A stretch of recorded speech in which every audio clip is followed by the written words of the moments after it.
each other. Are you using the owl? Yeah. That's lovely. Okay, 1, 2, 3. Say hello, however, if it's you. Good morning. Hello. Hola. All right. Again, thank you so much for being here. We really appreciate it.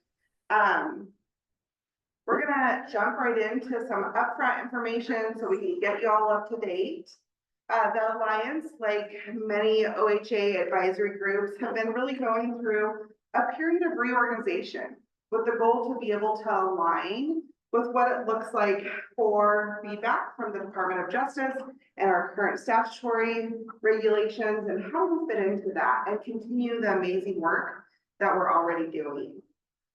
So a small but mighty and dedicated team came together this summer and did a lot of hard work to do exactly that, to kind of dig through that legislation, see how can we make the biggest and best impact as we come together and do this work collectively as a group and bring all of our wisdom and knowledge to the table. And with that, the executive committee was really able to dive in and look at these suggestions and come to agreement on what that looked like for us to continue the amazing work that we've been doing across our state, to take all of your mighty and amazing and beautiful souls and your expertise and your wisdom and the work that you're doing every day and put that together and make even more impact. So let's see. Looking at my notes here, got a lot of notes. Need to make sure I'm getting to everything.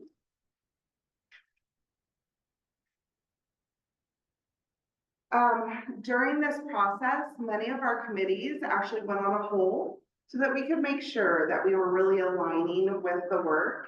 And so we're really excited and we look forward to them resuming that work in October. So much of the work that we'll be doing today in this meeting is all about moving our work forward together. To engage our voting members and our affiliates continues to be what's that? Oh, sorry. I'm like, did I miss something? Continues to be a significant goal of ours in order to really be able to provide OHA solid recommendations. Again, each of us have that expertise and wisdom that we bring to this space. And when we collectively put that together, our ability to really help guide the work that's happening in our state becomes magical. When I think about it, it kind of gives me goosebumps. One of the best ways that you really can bring your expertise and knowledge to the table is to join committees. Bring that to the table, and there's lots of different options. We're actually going to be talking about what some of those are today, and you'll have opportunity as well to say, hey, I'm really interested in this. Maybe you have questions, maybe you want to talk about it. Always good to do before you just jump in with both feet. But we are more than happy to do that and support that and see what it is that you're really interested in and where would that fit. Also, you're always welcome to jump into some of those committee meetings. They're open public meetings. So you can jump in and say, oh, what is this all about? What does this look like? I want to hear what's happening in these spaces. Some of our goals in today's meeting is that we're really going to be looking at voting in those new bylaws that we're worked so hard on. And that's going to give us a wonderful overview of what those major potential changes look like and what our work is envisioned as far as moving forward. We're going to be electing new members into our executive committee, which is, I don't know how many of you want to clap and cheer out there, but it's been a process and we're really excited about welcoming some new members. And then last but not least, Jill is really going to guide us from the OHA team on looking at input around the needs and the strengths of our Oregon's children's behavioral health system. So you'll get some opportunity to already put some of what we're talking about today into practice and really bring your voice forward in that work. Before we turn to business, we really want to take a moment. We've done this a couple of times, but it's been a long time since we've all gotten to get together. We want to take a moment to really honor the strong, amazing leadership that Galli Murray has provided as chair of the Alliance for the last 4 years.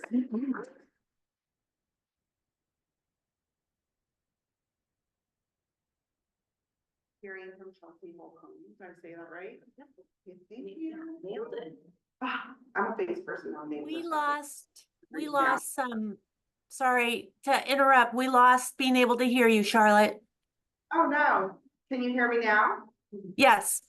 Perfect.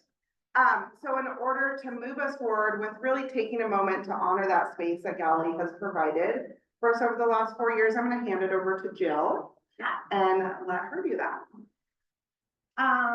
Jill Baker, what are you up to? What's happening? What are you doing? What's happening?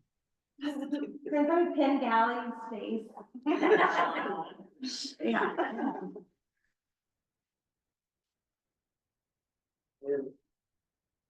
Actually. Spotlight. You can actually slide that. Spotlight from everyone.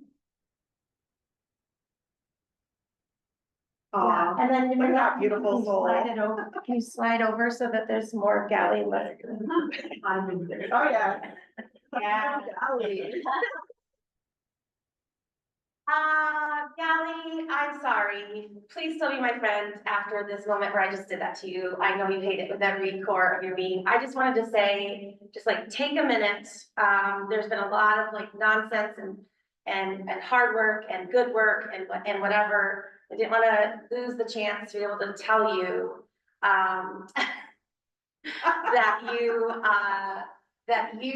just to thank you from my my heart as a human. I'm just so grateful that humans like you exist, and for the amount of work that you have poured into youth suicide prevention in your county.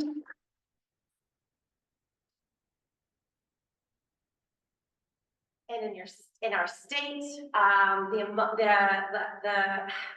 it is really rare, Galli Marie, to find a human who can both call you out really directly on your crap, and know that you have my back 100% of the time. And that's a dance that people can't always pull off in a way. So if you're online, I would encourage you to find the most ruckus emoji, or thankful emoji that you can find. And if you're in the room, find because they can't hear us when we clap apparently, so find your best heart emoji in the room as well. Thank you, Galli Marie, for your time and your service and your love and your calling things out and your calling things in. And please hear me say, it is okay to go away now for a little bit and rest. And when you are ready to come back, we will be delighted. Thank you. Thanks, Jill. Thanks, folks. Appreciate you all. I also want to thank Galli and also just be Charlotte and say, damn, these shoes are big to fill. Such an honor to follow. They're exactly the right set of shoes. Such amazing leadership. I've said amazing like 20 times this morning. That's what I feel. So we're gonna go with it. Also really honored and grateful for this opportunity and just look forward to doing this work with you and side by side and creating change. It may be a little bit cheesy, but to this day, this quote stands strong for me and has always been my favorite quote and might potentially be part of my business name, which, so be the change you want to be in the world, by Gandhi. And so, I look forward to doing that with all.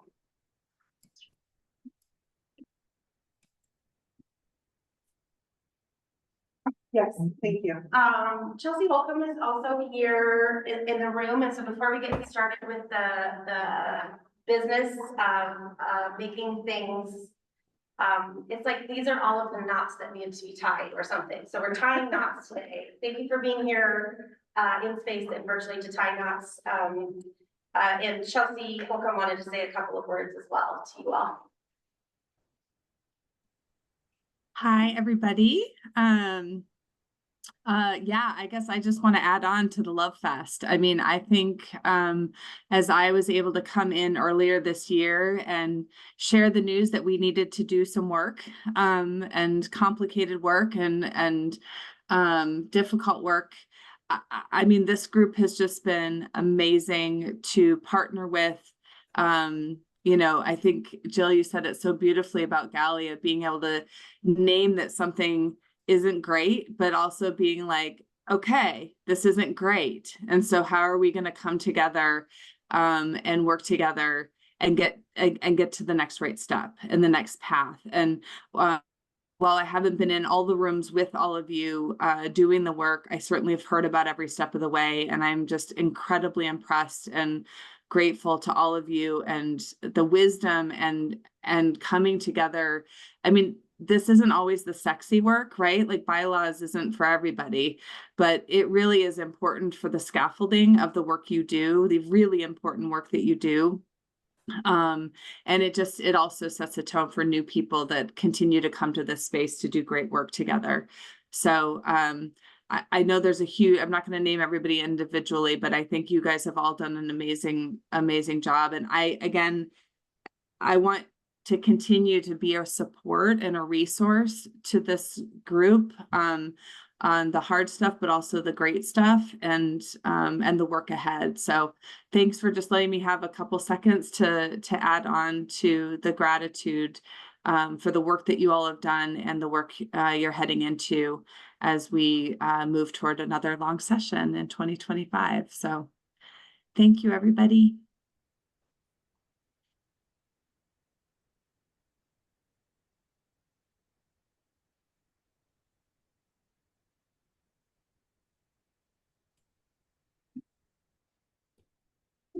I'm just sitting in that moment. Thank you, Jill, for the continued prompts. Okay, we have quorum. Do I have my whole like here over here? I do. Just keep talking. Okay, so to go along with really the space that we're sitting in this morning, I want to recognize that as we've navigated the month of September, which represents Suicide Prevention Month, our goal has really been to emphasize the importance of positive social connection and supports. We know that connection is one of the most important life protectors. And so to honor that as being part of our goals alliance and really in alignment with what we continue and always will continue to try to do, which is to create those spaces of connection and growth. We're going to go into breakout rooms, or if you're in person, you can just turn to a neighbor. And we really want to encourage you to share, what is it that helps you feel connected and supported? Sometimes we like to think that we have to go really big with that, and it can be so simple. It can be something as simple as when I was at a retreat earlier this week, just seeing the flowers in the right sunlight and how vibrant they were, and reminding me of how beautiful life can be.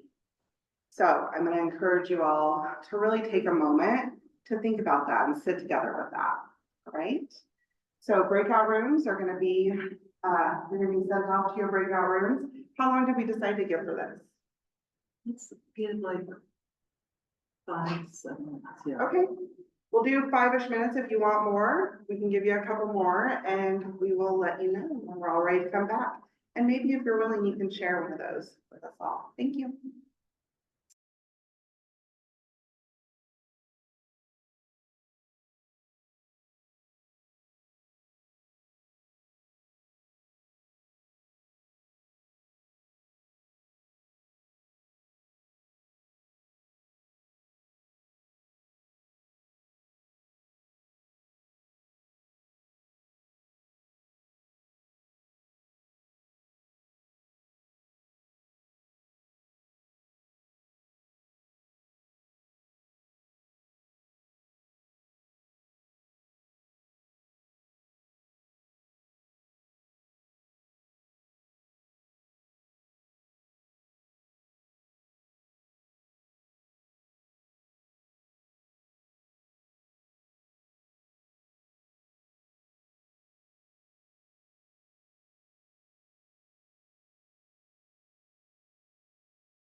I keep getting kicked out when I try to join a room, so I'm just going to sit here.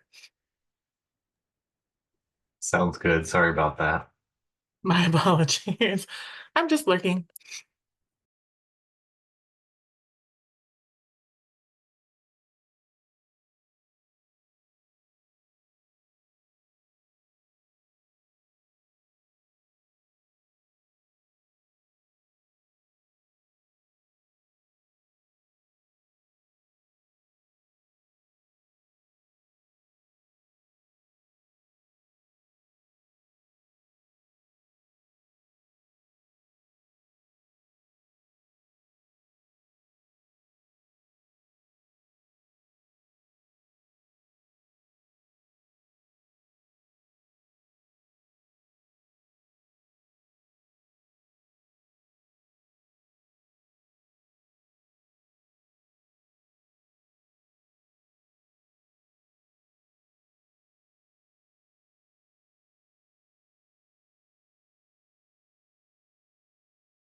Yeah, right. I think everyone's starting to join us. So I'll just share my little fun thing that I always think of as people are popping back into the Zoom platform, is it reminds me of popcorn. And I just can't not think of that. So every time I'm doing a virtual training, I'm like popcorn. And what I love is just my last training, by the end of the day, somebody like intentionally like held their bag of popcorn right in front of the screen and they were munching on it. So it's always a lot of fun. Thank you all for being willing to sit in that moment and be intentional. I think it's really helpful sometimes to think about that narrative and what it is that really can help support us during so many different things that happen in our life. And I'm curious if we could take just a couple from our Zoom space and a couple from our in-person space that would be willing to share. What are some of the things that came up for you?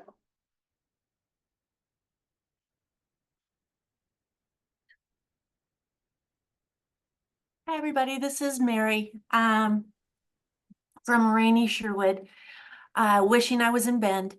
Angela and I talked about just that personal connectedness.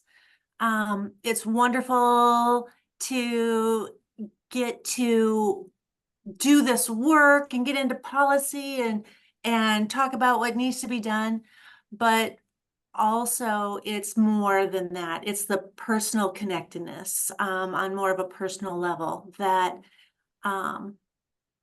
that makes me feel supported. And I think as large as the Alliance is, it's wonderful to feel like I do have that personal connection with so many of you.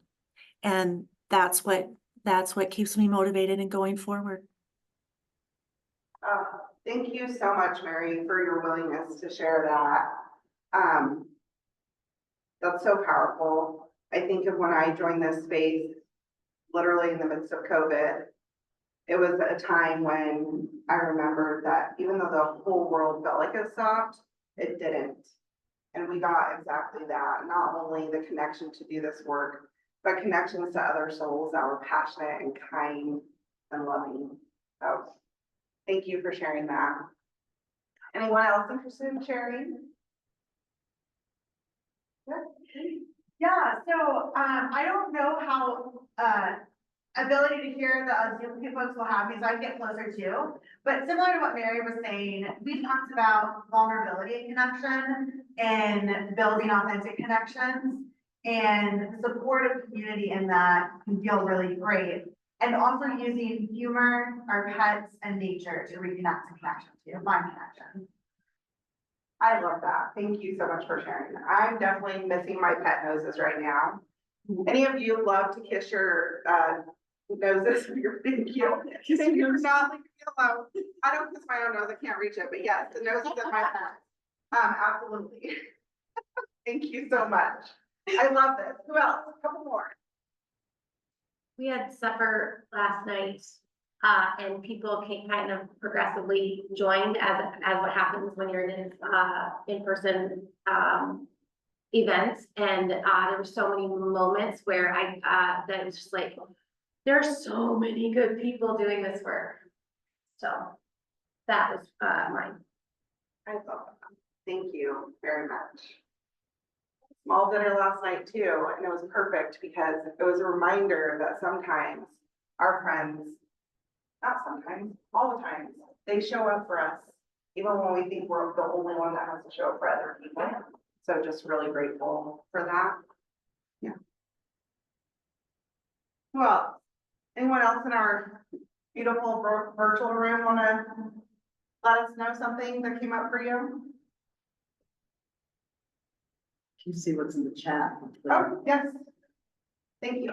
Tanya and I talk about feeling safe to be vulnerable. And when people know something is on your mind, they're willing to engage in that conversation and check in on you intentionally. Thank you for that time together, Tanya. I love it.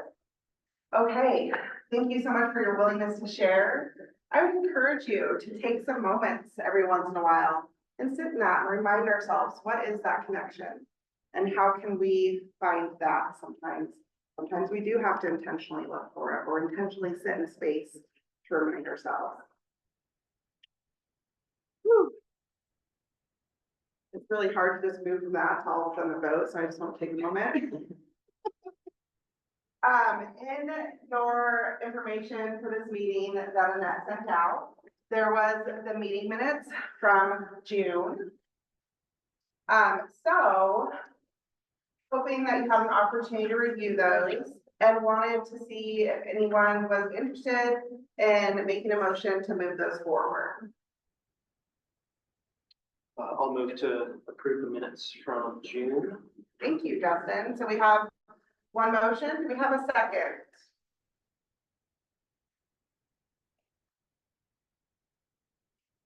That has to be made by voting members, correct? Yes, thank you for clarifying, Chris. It does need to be I made. second the motion. Like James said, yes. Okay, we have a second motion. Thank you so much. Just want to give a moment to open up for discussion. Is there any discussion or questions around that?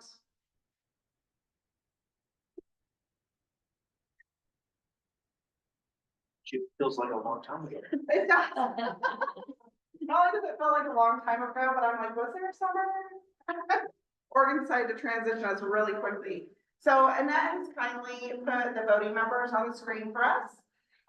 In these particular situations, although we are grateful for everyone who shows up to this space, when we're asking for a vote, we do need to ask that it is the voting members that do that.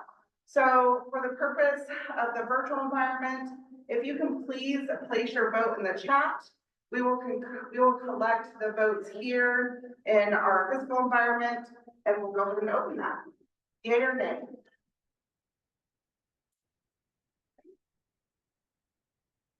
One vote down, we're moving forward. What do you think?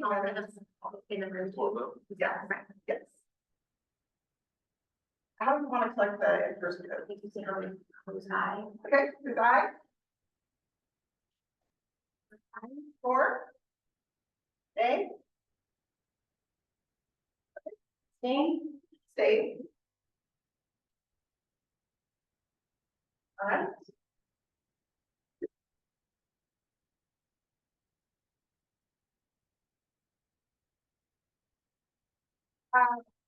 So am I right on the agenda? I don't have it in my, on my eyes, the next one would be to executive membership. Bylaw.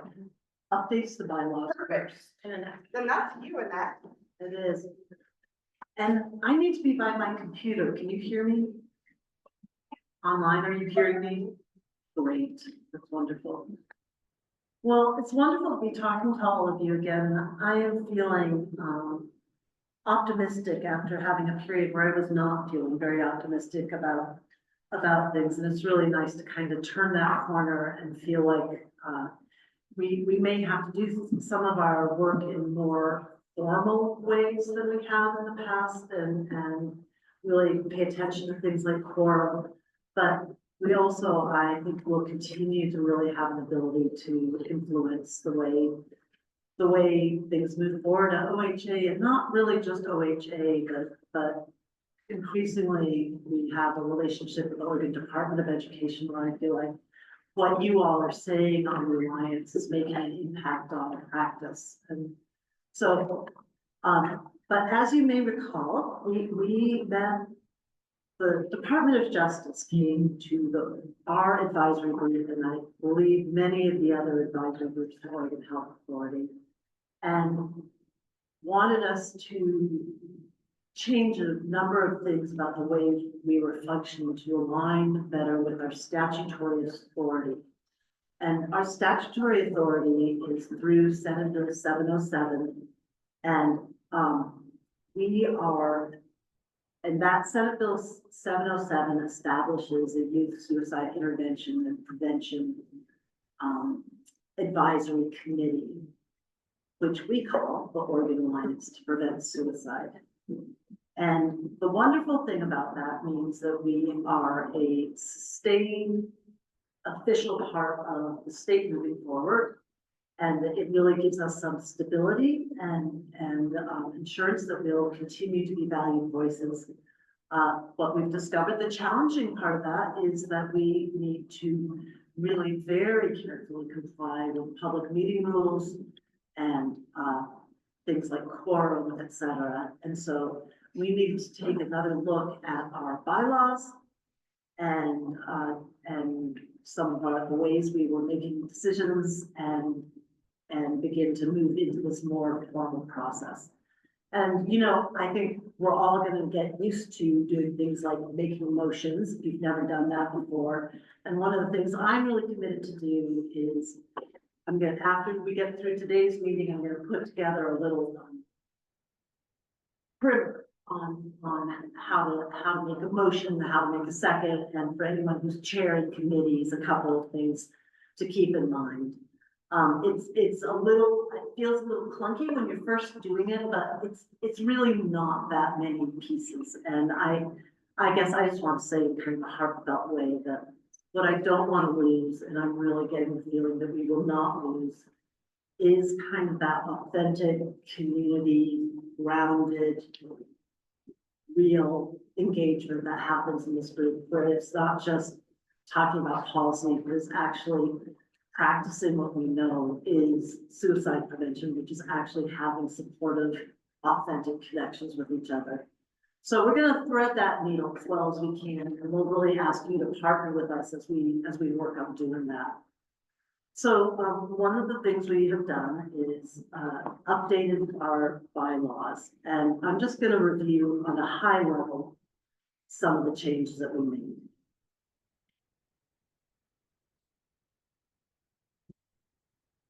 One of the areas of change was around decision making. And I think the most important part of that was defining a quorum and requiring certain votes. We had a very flexible, I shall say, definition of quorum in our previous bylaws. And now, as you all got these urgent emails from me all week saying, please be here, we need you to move this forward. And I'm just thrilled to see so many of you here. We need to, at meetings where we're going to take a vote, we need to especially attend having quorum.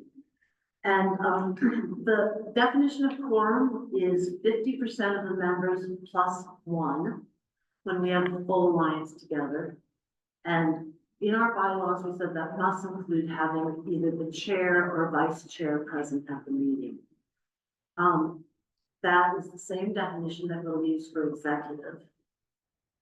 We wanted to have a slightly different definition of quorums for our subcommittees, because I think one of the things that has actually worked about our subcommittees is that we've had people consistently attend, but sometimes many of the people attending are not voting members. They're members of the public who are really engaged in working with us.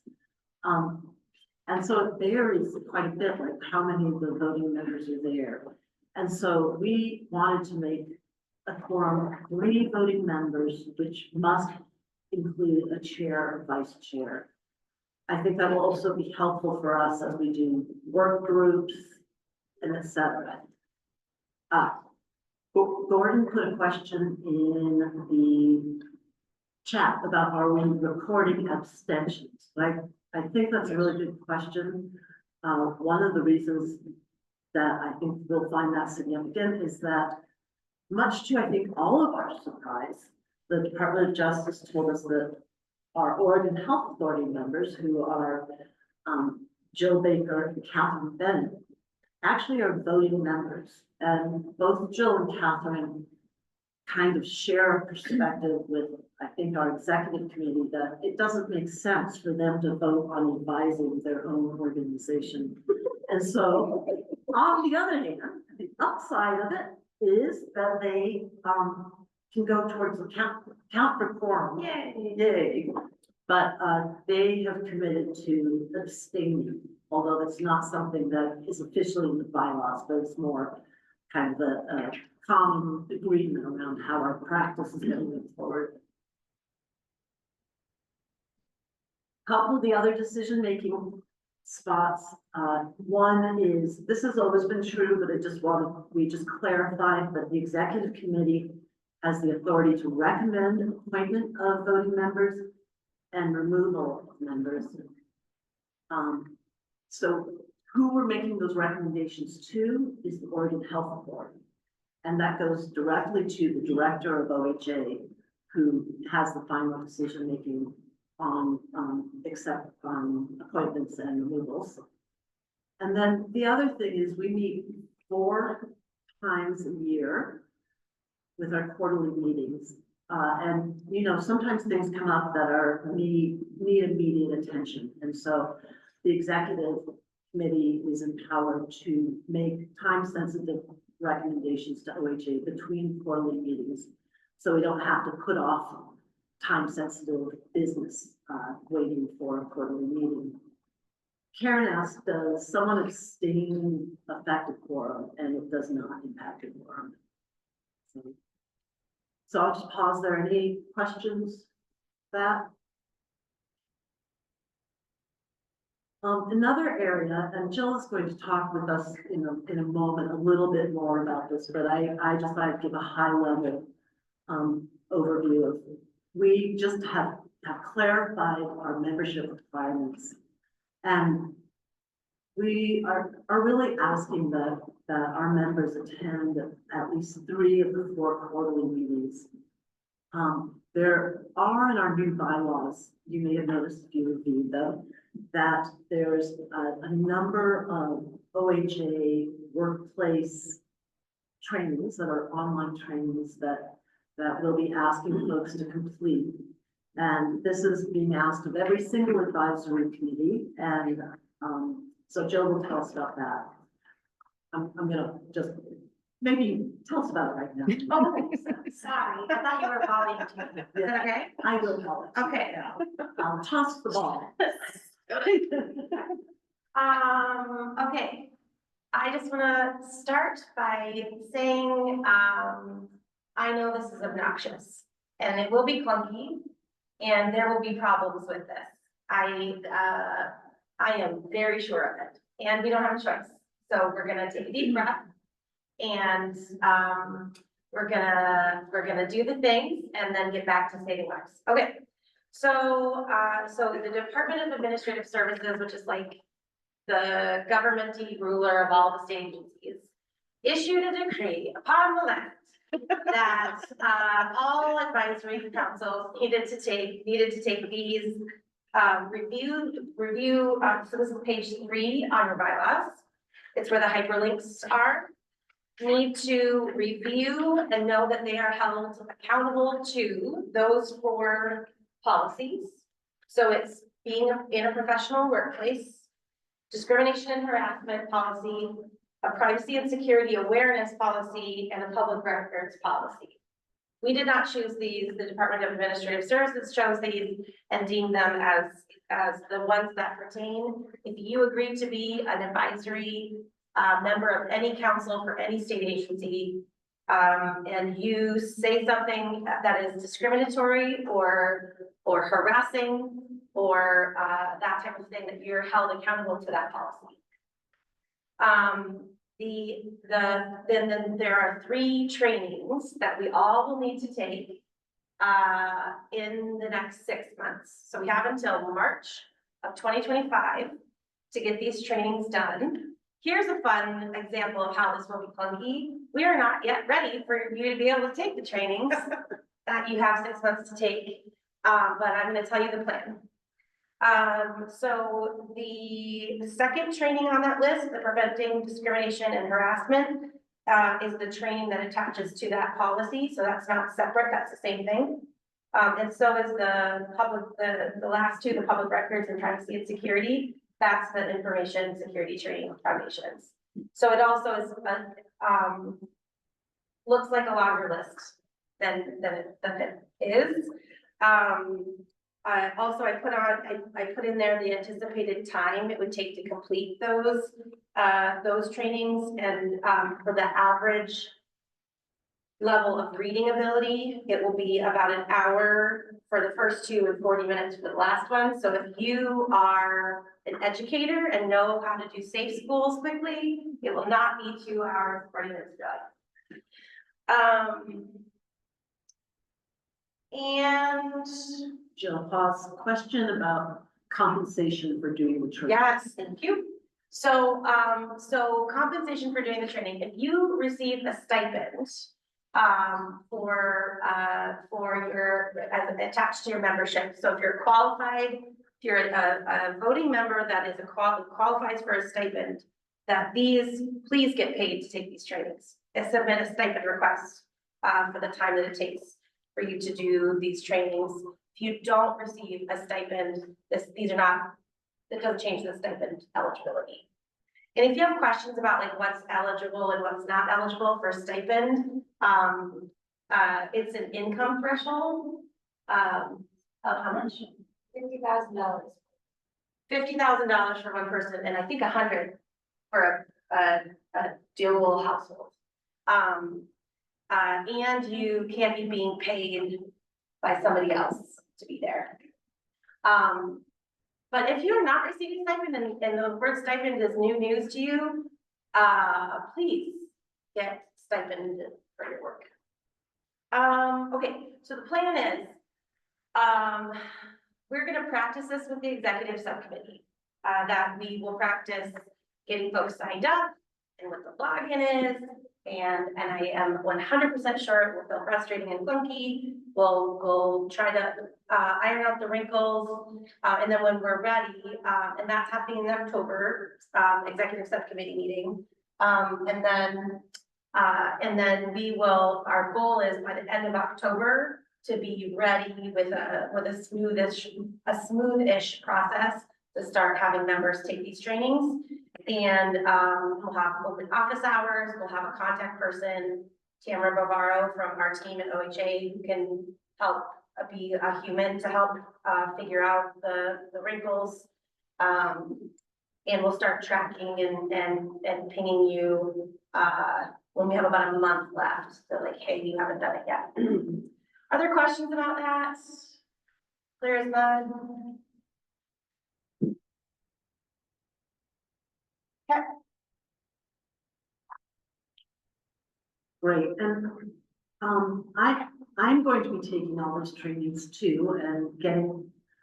The rumor is that one of the hardest pieces of it is just getting signed up onto the state system, and so as somebody who's not very tech savvy, I'm going to learn how to do that. And then I should be able to walk you through it because I am guaranteed to make all the mistakes on the way in. I'm trying to learn how to do it. Another area that we spent some time talking about is what happens as things change, as a member resigns, or if an issue came up that was serious enough that as a community, we felt that the member needed to be removed from the alliance. And so we detail that out in the bylaws, and just on a high level, the executive may recommend to the Oregon Health Authority based on not meeting member expectations. And member expectations are outlined in the bylaws. And I think we will, on the most simple level, we're going to be tracking attendance and very much, I just want to make a pitch for your engagement in committees, that the work that we do in the Alliance makes a huge difference. And I know that every single one of you have really busy lives. So as often happens, it's absolutely the busiest people who end up doing things like this. And at the same time, our committees, I feel like the work we do on committees just does not have the same meaning if we don't have your engagement. And so we'll be going over the schedule. Many of you on here are very engaged with committees already, but the other thing is I want to invite those of you who are not members. You're welcome to be on one of our subcommittees. And the way our subcommittees work is there's very open discussion. We don't do a process where we say, you know, this is members talking and now it's public meeting time, the public can speak. It's a much more kind of organic feel through those subcommittee meetings. And the only time where it really matters if you are a member or what we call an affiliate, which is, we have many affiliates, people who've been engaged with the Alliance for years in one way or another, is when we come to these more formal votes.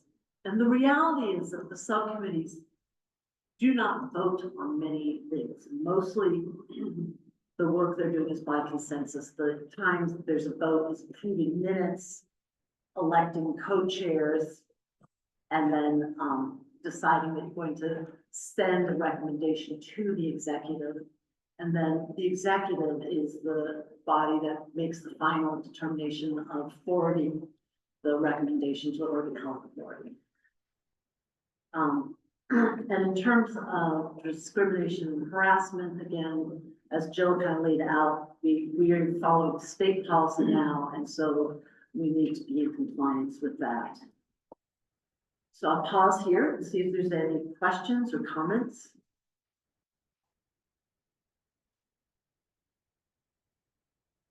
I did want to name as a comment that you will all be receiving a new member letter with the updated requirements on it. So Alliance staff will be reaching out for your physical, where you want me to send that.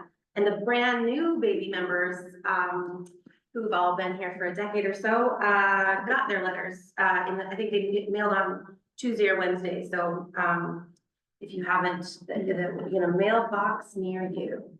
All right, and Jill, we have I think, an important question from Laura Rose. She said, please confirm that using Workday does not make someone an employee of the state. There was a case of an advisory member on another council that ended up in W-2 and a 1099. There was conversations with DAS and OHHA director in that case. Yeah.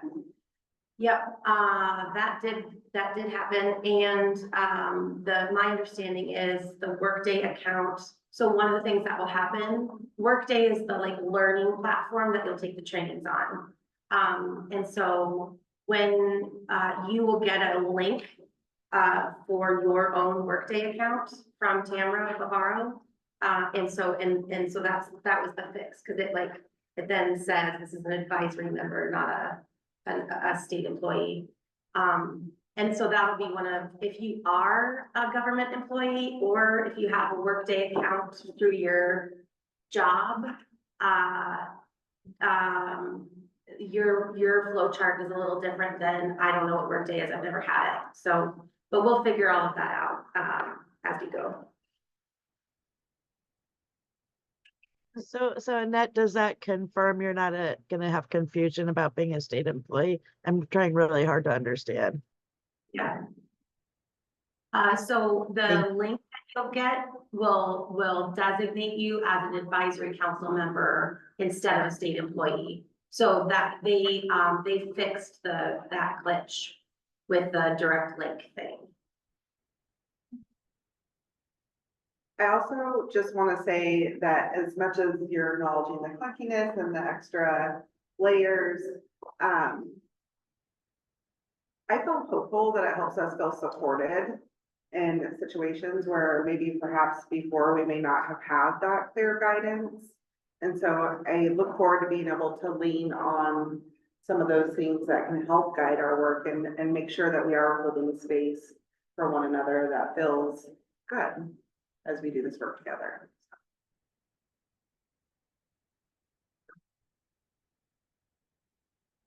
So really, those were the high level changes that we have for the bylaws, and we can move now to see if there's other discussion. Okay. Yeah, I give a chance to hear. No?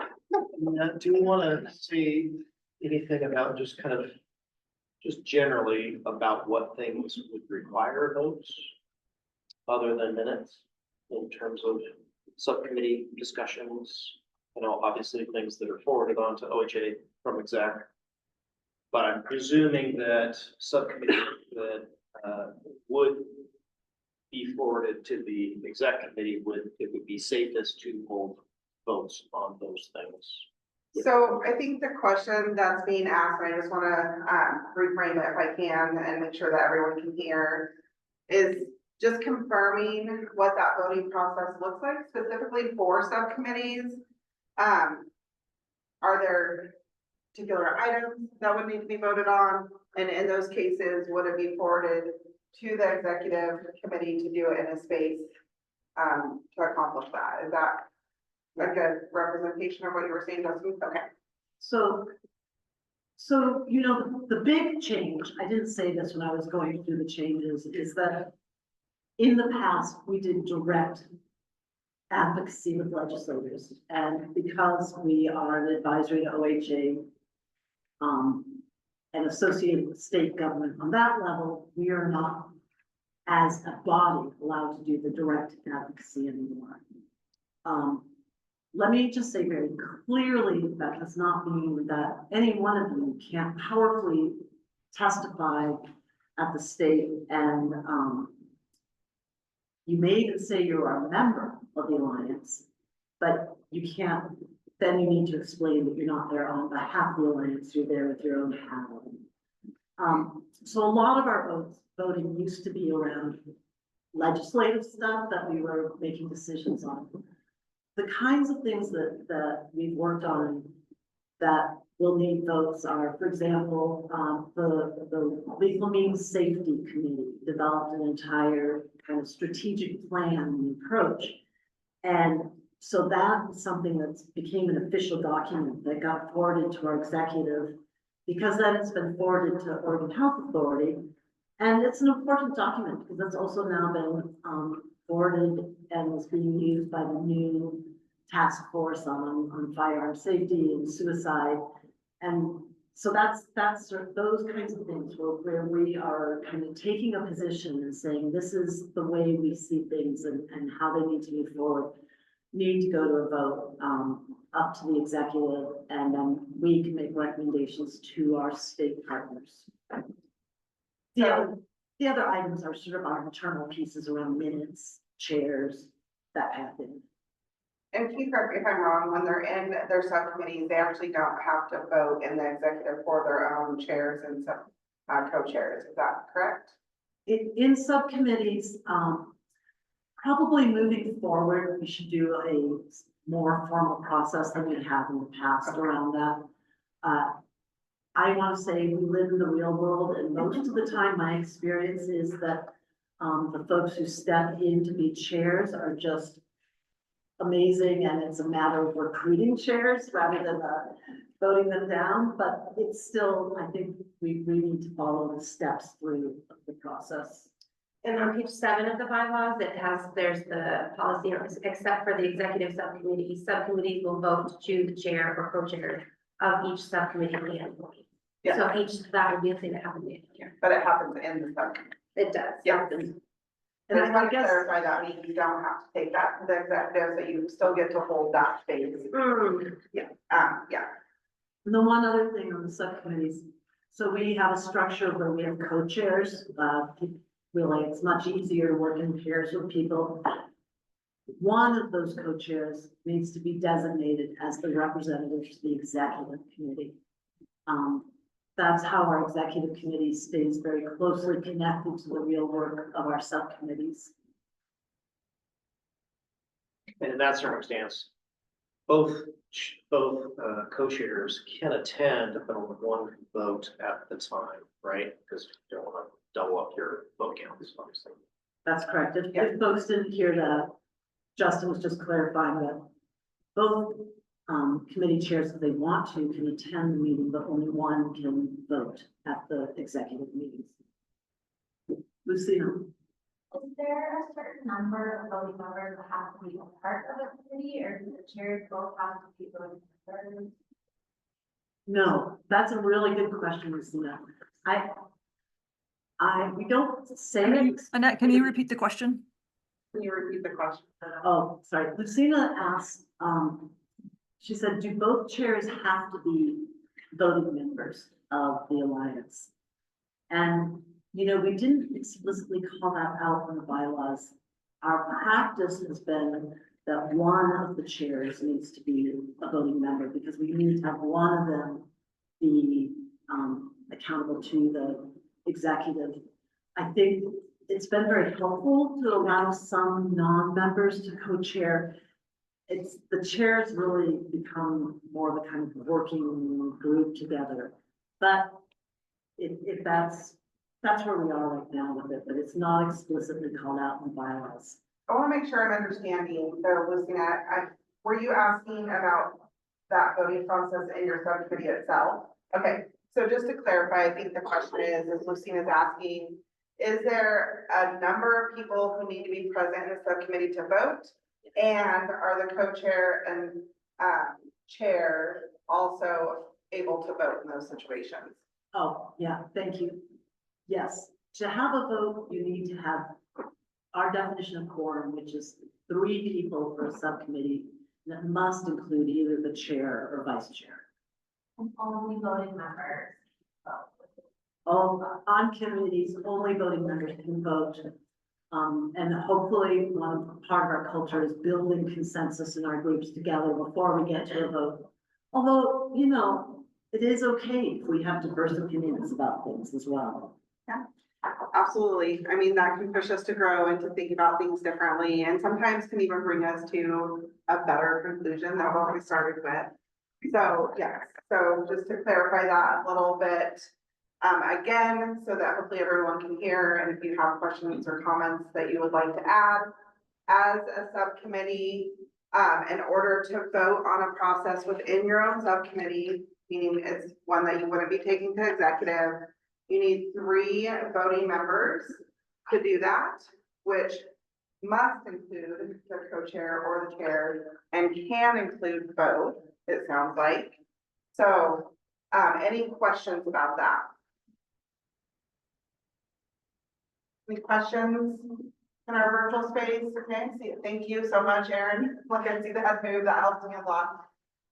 Did you unmute? Any other discussion around the bylaws?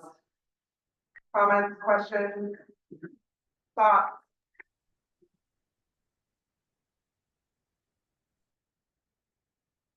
General question, kind of connected, but Yes. So with the shift in terms of how policy advocacy will look now, just thinking about, the need that still exists. Yes. What might that look like? Is there a relationship that this body would need to have? Oh, thank you. Yeah, I think I'll let these two answer too, but the question was, as we know that there's still a need out there that we want to be able to meet when it comes to advocacy of policy and making that impactful change, what does that potentially look like? Are there other partnerships that could potentially help move that work forward? I know Annette sent out a beautiful letter prior that really explained some of the ways that some of the committees are shifting. So writing a really in-depth paper or, you know, to support that. AFSP has always been significantly connected to this work and has already really voiced that desire to be an advocate and to be able to step into those spaces. As a matter of fact, the first day that I attended Capitol Day ever, I went into the AFSP process and it was really neat and amazing and impactful. And so to my understanding, and again, please, the both of you speak up, what that looks like is we'll continue to bring this work forward and have that voice of advocacy and recommendations to OHA of what we would see that looking like. And as Annette said, we're also more than able to step into those spaces and continue to advocate. And yes, you can acknowledge that you are part of this amazing, wonderful group called the Oregon Alliance to Prevent Suicide, and either know that you're there on behalf of yourself, or, you know, if you belong to an organization or your own company, whatever that looks like. Is there anything you want to add to that? Yeah, I guess I also just want to be real about this. So I used to spend time talking individually with legislators and as your staff person, and that's one of the things I will not be able to do anymore in that staff role. And we used to invite legislators. We still could invite legislators in to speak with us in our committees and share information, but we could not invite them in and do what we've done in the past, which is co-write legislation with them. It's frankly the one thing that I'm very sad about, and I think that it's a shift, and I think that we are figuring out some really remarkable kind of workarounds, and I see a very intentional partnership with the American Foundation for Suicide Prevention as part of how we're going to address that, because one of the great successes of this alliance has been the many pieces of legislation that we have successfully advocated and shepherded through.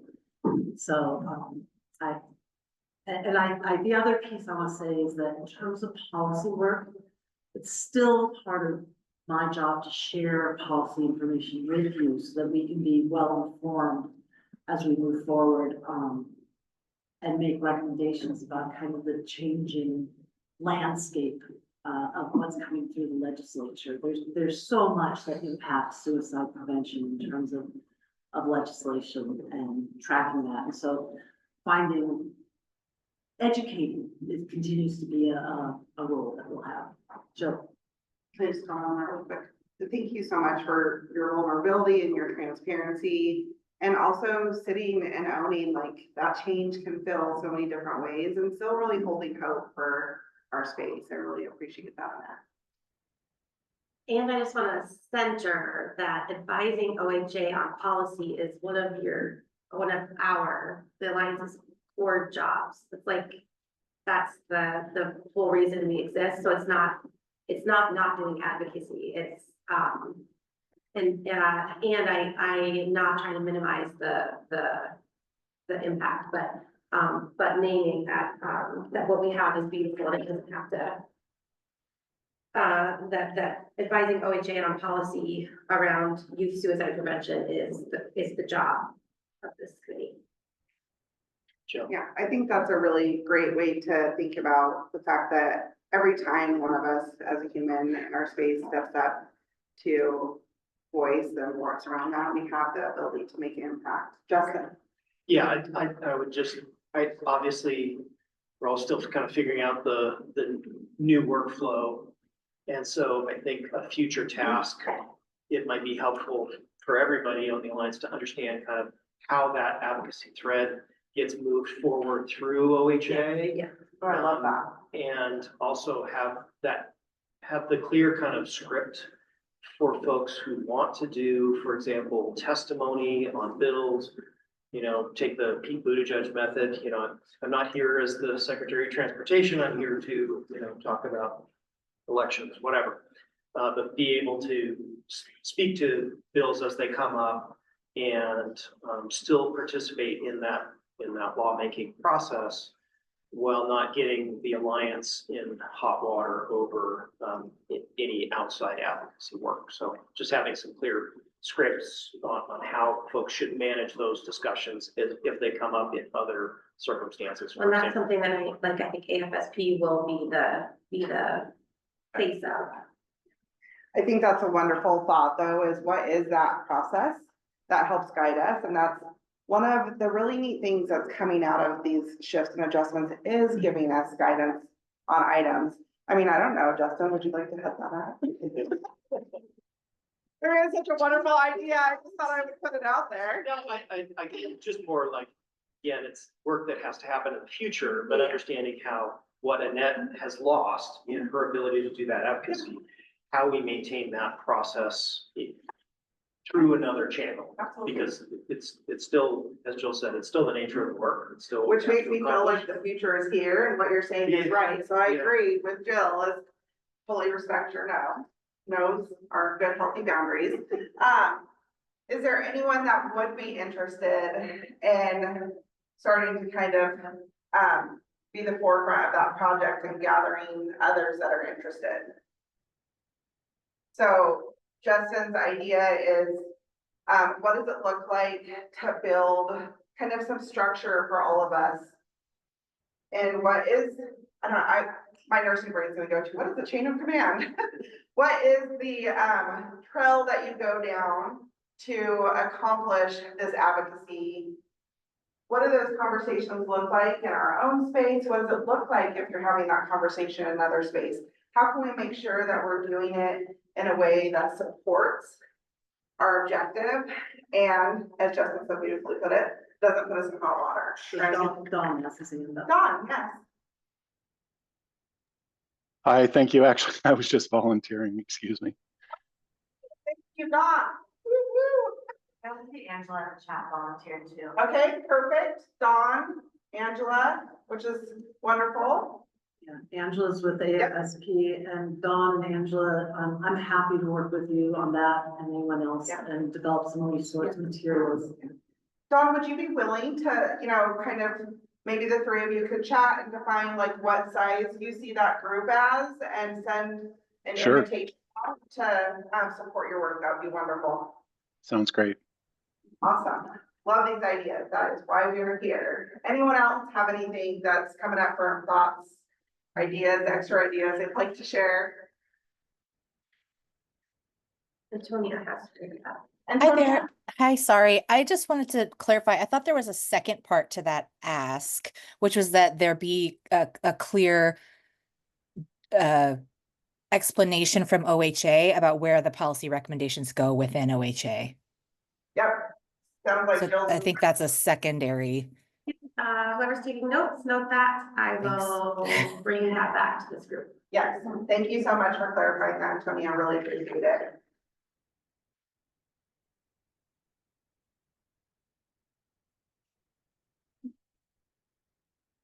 If someone feels so empowered to do so, if you are interested in bringing forward a motion to move forward our new bylaws.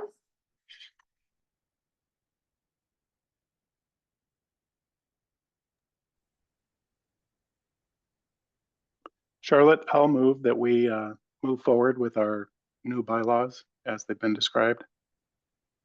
Thank you, Dawn. Is voting to move forward with our new bylaws as they've been described. Do we have a second? Kelly seconds in the chat. Perfect. Okay. Any guys my head, even though I told my kids I always had them. So we have a second in the chat. Let's go ahead and move forward. Discussion. Oh, I kind of started getting that. Let's have more discussion. Just for your action. Are there any questions? Are there any more questions or discussions that you have? I would just clarify, for anybody that's on there, that these also were approved by the exec committee previously, so. Thank you. It's not all on you to Yes. have done a deep dive into all of these. The exec committee did look at these extensively as well. Thank you for that clarification, Justin. Antonia, that's her. Antonia, did you have a question? I did. At the risk of making you vomit, Charlotte, I don't know. I was just wondering if there are still small amendments or revisions that can be considered, or if this is the time to make them all, or if it's let's wait till the next round. What do you got? I would not wait till the next round. That is the whole opportunity to bring comments forward. So if there's something you have, you can go ahead and bring it. I will say, I don't know that I've been able to be as thorough in my review as I would have liked to, but I guess the primary question that's coming to mind is that there's a mention in the section on executive subcommittee membership positions on page 6 that notes that the Alliance will always hold space for our tribal partners in meetings. And while I appreciate the value behind that, I am concerned about the vagueness of that. And I also am not sure if they're being considered members of the subcommittee because of where it's placed in the document. Thank you. Is it possible to bring up that section of the bylaws on the screen? So we can see it? Give me just a minute. I think I have it up on Zoom if you want me to share the screen. Oh, you have it, Justin? Yeah, let me do it. You're right, Antonia. It's worded in a way that doesn't. It feels a little like everything else in that section is incredibly direct. That one is pretty vague. It doesn't have a time limit. It doesn't have any specifications. It doesn't say the roles the partners are playing in that moment. Did that have to do with the space? Like the And it's statute? also listed like as if they're members or elected positions in the subcommittees. We, couple of pieces of context here. One is that, we wanted, and if somebody else wants to say this, but one of the pieces is that, not wanting to require a tribal membership seat, because then that would give pressure and expectation to our tribal partners who are already doing a lot of hard work in the realm of suicide prevention every day, all day, living and breathing it. And so we wanted to hold a seat on the executive, but not require it, so that there wasn't an undertone of pressure that it's, oh, well, our tribal seat is still empty, where that, that type of thing. And the way we worded it doesn't convey that. So do you have a suggestion, Antonia, for different wording, or Kelly? Oh, Kelly is the bylaws queen. I don't know. Do you want to be queen, Kelly? I don't know. You can be, Thank you for saying that. That's very kind, but I don't know that it's totally accurate. So what I just want to back up what Jill said for a second. We're not asking our tribal partners to commit to being full members, and we also don't want to have vacant seats that we need to fill in order to have quorum. We also have multiple federally recognized tribes across the state and several that have been terminated, and we don't want to differentiate among that's not our role. If somebody comes to us with a tribal affiliation and says that they're working in their own community to prevent suicide, then we want to be supportive of them and to let them tell us what they need so that we can do that. And so by always holding space for them, what we are committing to is being receptive to their needs, being able to hear them. It's not they're going to dominate our meetings and we're not ever going to get anything done. It's we welcome you into this space. And as I said in the chat, these bylaws can always be amended later. So if somebody comes to us and says, I have this specific tribal affiliation and have a role within the tribe and we would like a seat on the alliance, we would happily amend this in order to make that work for them. Jill, did I misspeak any of that? Yeah, I just want to be like crystal clear here.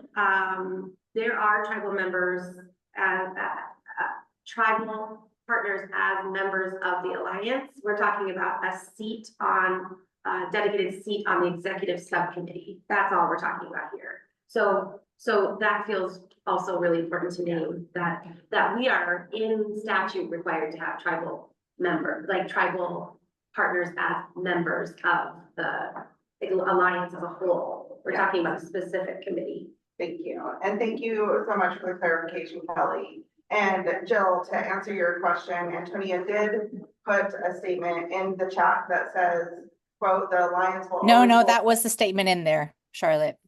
Sorry, that was before the ask. Yeah. Sorry. Did you have a suggestion then? Jill did ask you if you had one. I think I'm still trying to understand the context behind the statement, but what I think I'm hearing is maybe two things: that it's a space reserved. I mean, it sounds to me like there's other language in this section. It says up to 2 at-large members. Like, could we not just say up to one tribal and or indigenous partner? I also wonder, like, I heard some tension around the word tribal because of federal recognition, and I think there's ways around that, including both native and indigenous as language. And I'm a little, while I appreciate the desire to remove the pressure, I also think it takes the pressure off of the alliance to fill that seat. And I'm wondering with some of the thoughts that you are sharing around this, which are all very helpful. So thank you for bringing those forward. Do you think, since we do have the opportunity to amend these, that it would be a better option to be able to kind of sit down and process that and then recommend the actual amended portion at a separate time? Or is it something you would like to work through now? I think I'm comfortable with what folks would like. I mean, that's why I asked, like, this is a little bit wordsmithy, but I do think that there's some important context and some values behind our work that are showing up in this. And I don't want to take up half an hour with language, but there's other hands. Thanks. Okay, thank you. I see Shane's hand up. Hello, everyone. Shane. I appreciate you guys having the gathering today. This is wonderful. I wish I could be there in person, but I'm joining our virtual circle. In talking about our tribal kind of representation, I think when I was thinking about this, maybe we could do a better job. And since Jill and I both attend the tribal quarterly meeting for the 9 tribes, NARA Northwest and the Northwest Portland Area Health Board, maybe we could bring this up as maybe a regular kind of thing. Like, what is the alliance doing? Is there anything that the tribes would like the alliance to know, or vice versa? And then maybe just being that kind of conduit or connection for if there is a person that does want to be more a part of this. And so giving them the opportunity to maybe respond to something that maybe hasn't been on the forefront. I think, when we're talking about suicide prevention, we have a great kind of idea that the tribes have their own resources and things that come into play.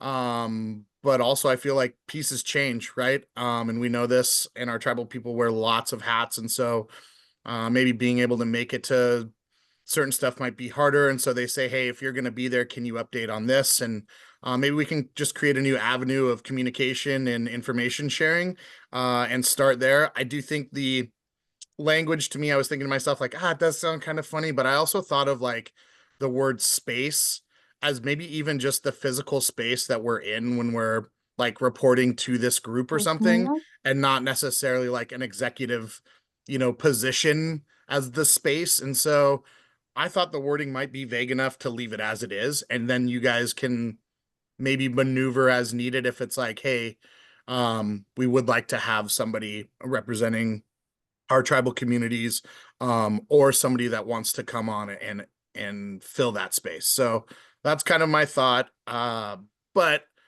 just appreciate, the wording being in there. Oftentimes, our tribal communities have been afterthoughts. And so this group has done a really good job of making sure the inclusion is there. And I appreciate that. So thank you. Perfect. Thank you so much, Shane, and for, I think, again, Antonia, just broaching this topic. That is part of what we are, embodying, is bringing all of our voices forward. And so I hear lots of information. I see some stuff coming through in chat. I want to give Kelly a moment to speak as well. Kelly put something in the chat saying we could say up to 2 at-large seats for Native Indigenous tribal members connected to suicide prevention work among Indigenous communities in Oregon. So I'm going to lean into you as a group to see if, Juan, Kelly, if you have anything else that you would like to unmute and add. We'll start there. I wanted to just say one more thing. Sorry, guys. The tribal piece to the Indigenous piece is really close when we're talking about things, but the difference is one has sovereignty and one doesn't. And so, yes, Indigenous is inclusive of multiple ethnicities that we deal with as Indigenous people, but sovereignty is a big separation of that. And so just thinking of that when you use that word, the inclusiveness of what sovereign nations have is more than what Indigenous people have. It's like hanging out. Thanks for Jane. I was going to say, I was wondering about that, how we wanted to phrase that, because I didn't want it to be limited only to folks living on the reservations. But so we can change out that word. But I do think it's important for us to realize that the important connection here is the tribal affiliation component, but also the connection to the tribal governments, because they are the ones who make their people feel like the work has value and can be trusted. And if we don't have their trust, it will make it much harder for these folks to be effective in their roles. And so that's what I was kind of trying to get at. But I'm open to any edits. I'm not precious about language. So please, if you have edits, throw them up. So what I'm wondering and what I'm hearing is this is definitely a lot of moving pieces and conversation that we do want to be really intentional about. And so I'm curious if anyone, and I don't know if this is the proper process, Jill, or Annette, so feel free to let me know. I'm curious if anyone would like to make a motion to move forward to amend. Yeah, we already have a motion. Like, how, okay, this is where I'm gonna say, how do I do my job, please? I'm gonna be really clear about that. If are you suggesting that we make a motion to, like, with specific words? I'm suggesting actually that we make a motion to allow this to be a later amendment. So keep so it the that way it people is. can actually have an intentional conversation about it. Shane is bringing up a lot of good points and Tony is bringing up a lot of good points. And I just want to make sure that we're able to be intentional about what that change looks like as opposed to trying to rush forward. So as a chair, you can call for the vote with as is. Okay. And that's what we would be doing. So because the motion on the floor is to accept it as it is, you're saying, let's make a note to, by the next board meeting, I've done an intentional thing. So we're not voting to change any of these words. Yes. And so if you feel like the group is done with discussion, you can say, I'm calling for it, let's vote. Okay. So I guess, in order to potentially think about that discussion piece, I want to open up that idea to you all and see, do you feel comfortable with that? Sounds like it doesn't need to be a vote. Do you feel comfortable with the idea of having some space to be more intentional about this and making an amendment when you're ready to do that? Is anyone opposed? Let me put it that way. I actually just put something in the chat that I think resolves the problem for everyone, as we discussed. So it says now, up to 2 at-large seats for tribal, native, and indigenous members connected to suicide prevention work among relevant to impacted communities in Oregon. So that would be their own yes or not and. I apologize. I was going too fast. But I think this gets at the problem Antonia was talking about and addresses Shane's concerns. I would invite both of them to speak up and tell us if that is the case or not. Does that mean 4 at-large members? Yeah. Potentially. Or are you replacing the 2 existing at-large? So Justin's question was, does that mean that we would be adding up to 4 at-large members? Yes, Or that's would- correct. These would be in addition to, not instead of. Sorry? This would be in addition to, not instead of. Yes. So the name that Shane is offering to bring this up at the next tribal quarterly meeting, so that we could maybe pause and come back. And I think, because of that, we have some members speaking up, saying that they really want to have more opportunity to, have some intention behind this. I would like to ask if our members are willing to, hold space for that and give them an opportunity to do that. And so at this time, is there any other discussion that we would like to have around the bylaws? Laura? Laura Rose? Yes, I thank you. I had put in the chat earlier the question about medical emergency exceptions. Things can happen in people's lives, keeping the intention of attendance and involvement as much as possible. A lot of times when there's circumstances like that, I think it's good to have an exceptions policy or practice so that, when there's an exception, maybe there's a process for documenting it. And if an exception becomes, like repetitive or something, then it's revisited for different reasons, whether policies or bylaws or something else need to be updated. So not to complicate it, but my question is, does there need to be something added to the bylaws or edited in any way for accommodations in that scenario? Because if somebody throws the letter of the law and says, nope, we have to go by this, that's it. What does the other person do if they, have a situation out of their control, but they're doing stuff every hour of the day that they can in this prevention arena? Thank you so much, Laura Rose, for bringing up that question. That's a really important one. I guess what I'm going to ask actually of my team members is, I know that there were very specific items that needed to be in the bylaws related to the statute, but that also didn't mean that we couldn't have things in regard to the alliance as a whole and what our expectations were. So I'd love to lean in to our additional leadership and ask, where do you foresee that sitting? I had an immediate reaction as staff, where I was like, of course, please approach me individually, but I think Laura Rose is right. They should not be based on a conversation. They should probably explicitly say something in the bylaws, would be my opinion, around, we should craft some language around exceptions. For example, we have a senator who's a member of our alliance, and it's really wonderful to have a connection to a senator in that way. And I don't want them not to be able to be part of the alliance because they can't make all of our quarterly meetings. And then I absolutely think it's an equity issue to be thinking through about people's ability. Really, the purpose of that is that, frankly, we've had folks in the past who've been voting members who have attended and participated in nothing. The intent of it is to try and ensure that folks who have the power to vote on the alliance are actually truly engaged with the work and showing up in that way. Okay. So, love bringing up that equity lens. Also kind of explain the back history behind that, which was really asking, all of our affiliates and our partners to show up in these spaces as much as possible. So that we can inform this work, and recognizing the really important point that you brought up, Laura Rose, that as a voting member, we do have expectations in place to show up a number of times, 3 out of 4 quarterly meetings.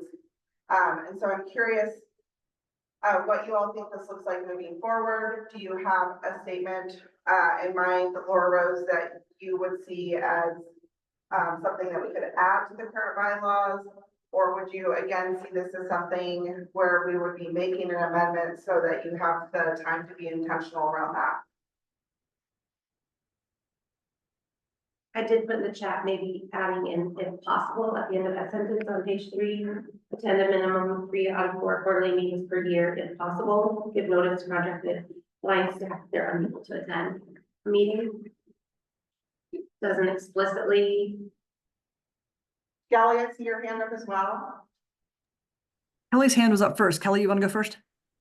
Oh, Yeah, I was just gonna say, going back to that part about the tribes, I think we should probably, I know Shane offered to take this back to their meeting, but we should probably give them a brief letter of explanation about what the background is and why we're asking.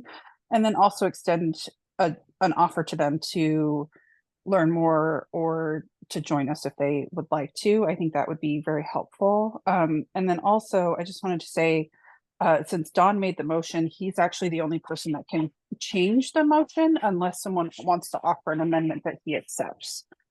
So I know Robert's rules is annoying, but just so everyone knows. I appreciate the and the grace as I am diving with lots of feet into this because we're making so many changes. So thank you so much, Kelly.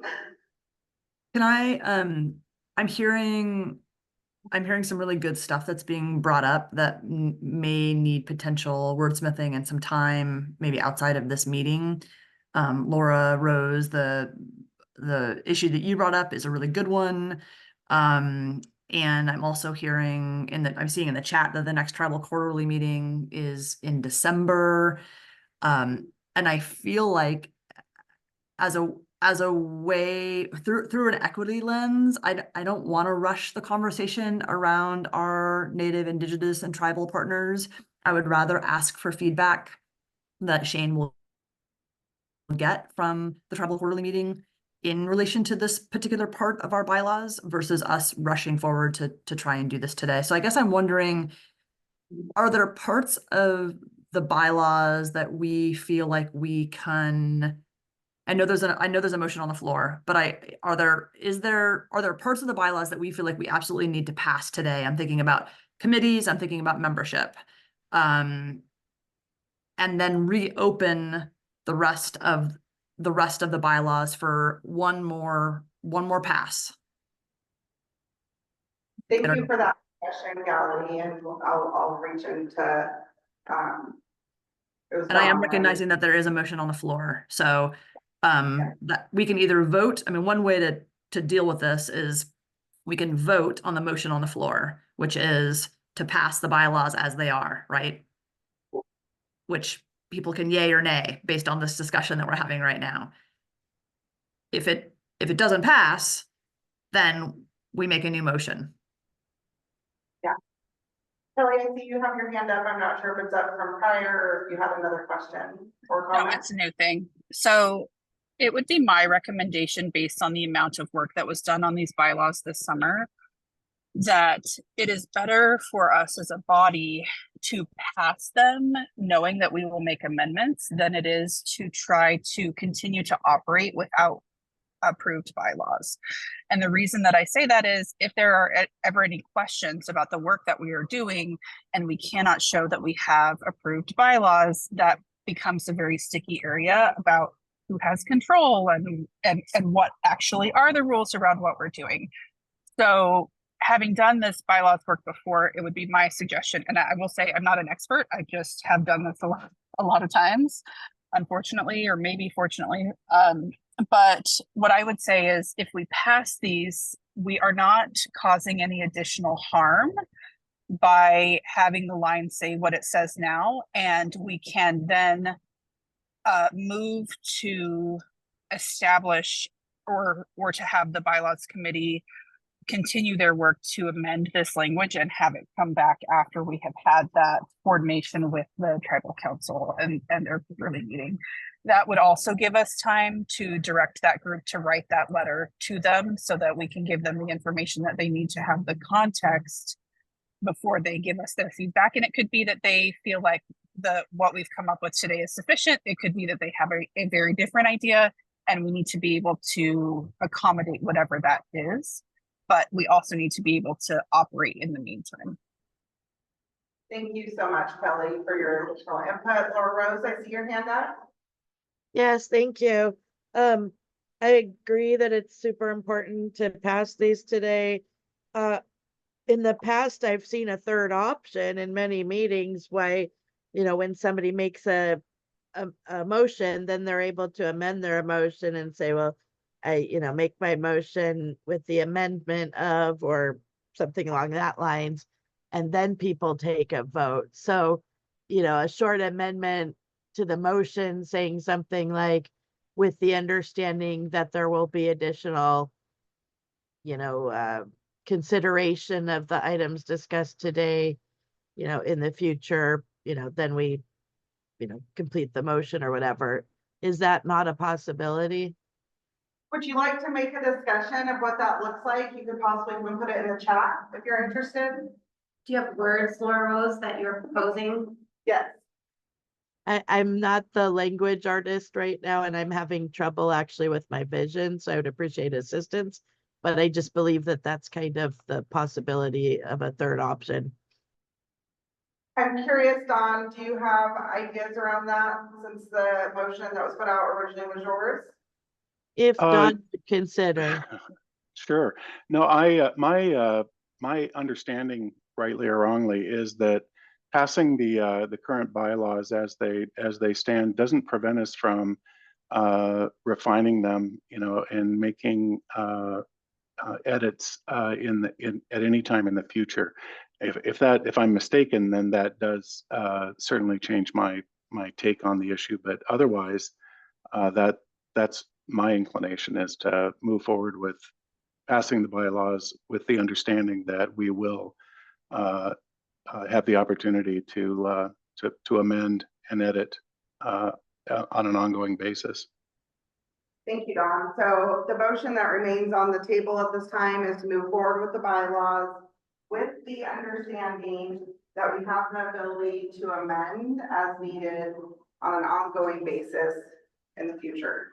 Laura Rose has her hand up. I think then if you want to take that, and then you have to officially close the discussion and move to the votes. Laura Rose, did you have something to add? Yeah, I think encapsulating a phrase like the one I tried to type out and the one that Don kindly just repeated, just in terms of a question of potential harm, if somebody is to use the phrase in the bylaws that it has to have been attended 3 out of 4 times, removing somebody on that basis alone, to me, could be a potential of harm that I wouldn't want to see. At the same time, granted that if those are only effective now, and that it would take 4 meetings to prove somebody missed 3 out of 4, that buys us a year. Thank you.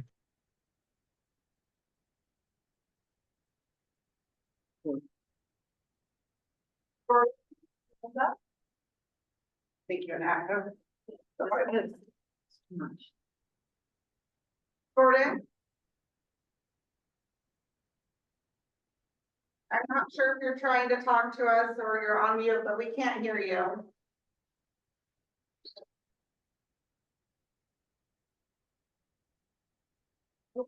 Oh, there I am. I'm sorry.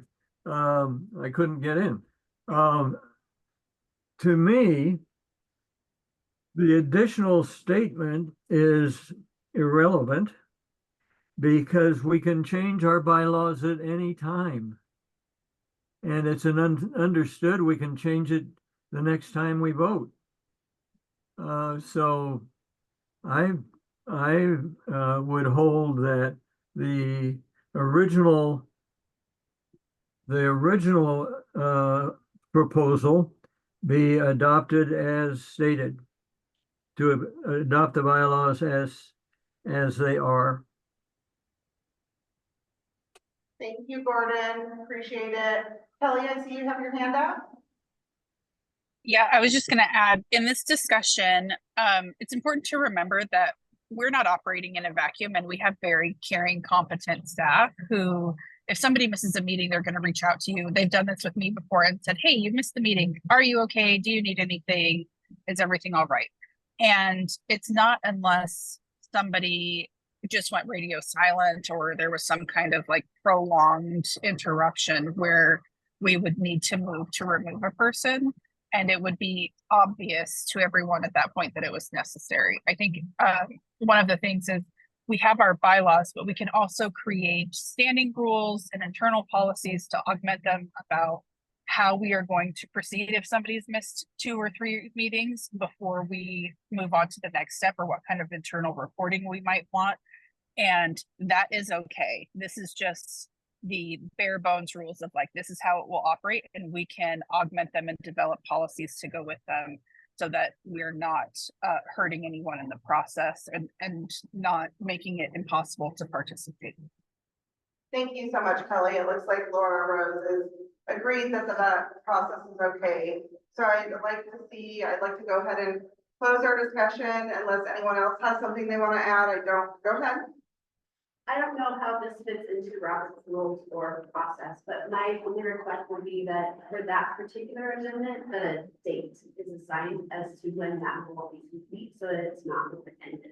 Okay, so we have a recommendation from Monica that in order to consider moving forward with what's on the table, that potentially, if you're interested, Dawn, amending that original ask to include a date in which amendments that we're discussing would be completed. So those 2 amendments would be around language and tribal, how would I say that properly? Tribal language in the current bylaws, and then also language around what it looks like to have the ability to potentially need to be absent due to medical needs or other unforeseen significant needs. I see you have your hand up, Kelly. Yeah, I was going to recommend that we pick the Q1 or Q2 meeting of next year, just so that if we run into any snags, we have sufficient time to resolve them. My personal preference would be Q1, but I don't see any reason why we couldn't do Q2 if anyone has a desire to make it be a little bit longer. I suspect, though, that we would be able to take care of it in very short order. So I guess what I would like to do is lean into those who originally brought up these concerns and just check in with everyone to see if that is a comfortable space to be looking to have a potential decision around those amendments in March of 2025. If you're in agreement with that, then we can see if Dawn is willing to amend by March of 2025. And with that, we can see if Dawn is interested in amending his original proposed vote.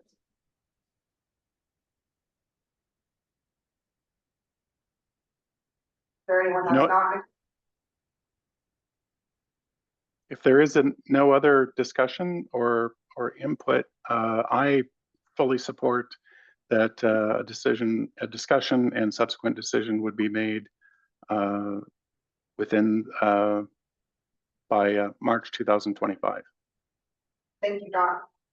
So right now, our proposal is that we move forward with bylaws as they currently stand, with the understanding and agreement that the 2 items of discussion around tribal language and also around attendance requirements will be in place and ready to vote on by our quarterly meeting in March of 2025. And I put the language of the motion in the chat. Thank you. Do we have a second on that? Thank you. And second. 4 seconds, we have 4 seconds. Perfect. All right, so we're gonna go ahead and move it to vote. If you're in the virtual space, please place your vote, yay or nay or abstain in the chat. in our physical presence, can you please raise your hand if you're yay? 5. Or where do you go? Yay. Okay, 4. 5. Yays in the room. Do we have any nays? Abstain? 1. Okay, 1 abstain. And it looks like it passes with no 1 no abstention. opposition and 1 abstention. Anyone want to get up and do the chicken dance?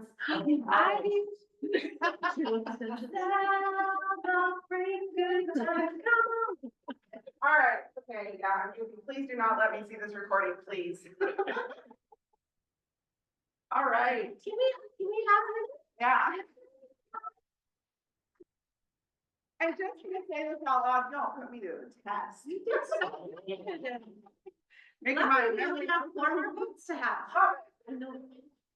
I'm wondering, this, we got done just a few minutes early, but if you want to take the break. We did now- not. We have 4 more votes in 8 minutes. Okay. You're right, I'm sorry. Yep, and we're gonna pull that out, so let's do it. So if you can take us forward to our next section, please, Annette. I got too excited about the bylaws Yeah. being passed. Yeah.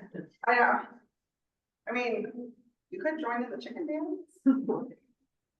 All right, so our next vote that we're looking at for The committees? yes. Okay. So, in our recent executive committee, we had discussion around the subcommittees that are currently part of the Alliance. And, it was a fruitful conversation and really seeing where all of the amazing work is happening and leaning into, those who chair and co-chair and, making sure that they felt, as though that work is in a space to continue. And across the board, that did happen. There was one decision that we voted on anyways in that setting in which the equity subcommittee was added to bring forward to you all to vote with that idea. So equity prior had been not an actual committee of the Alliance and was doing a lot of amazing, impactful, wonderful work in which they brought forward an equity tool around suicide prevention that hasn't existed prior, so that was just beautiful.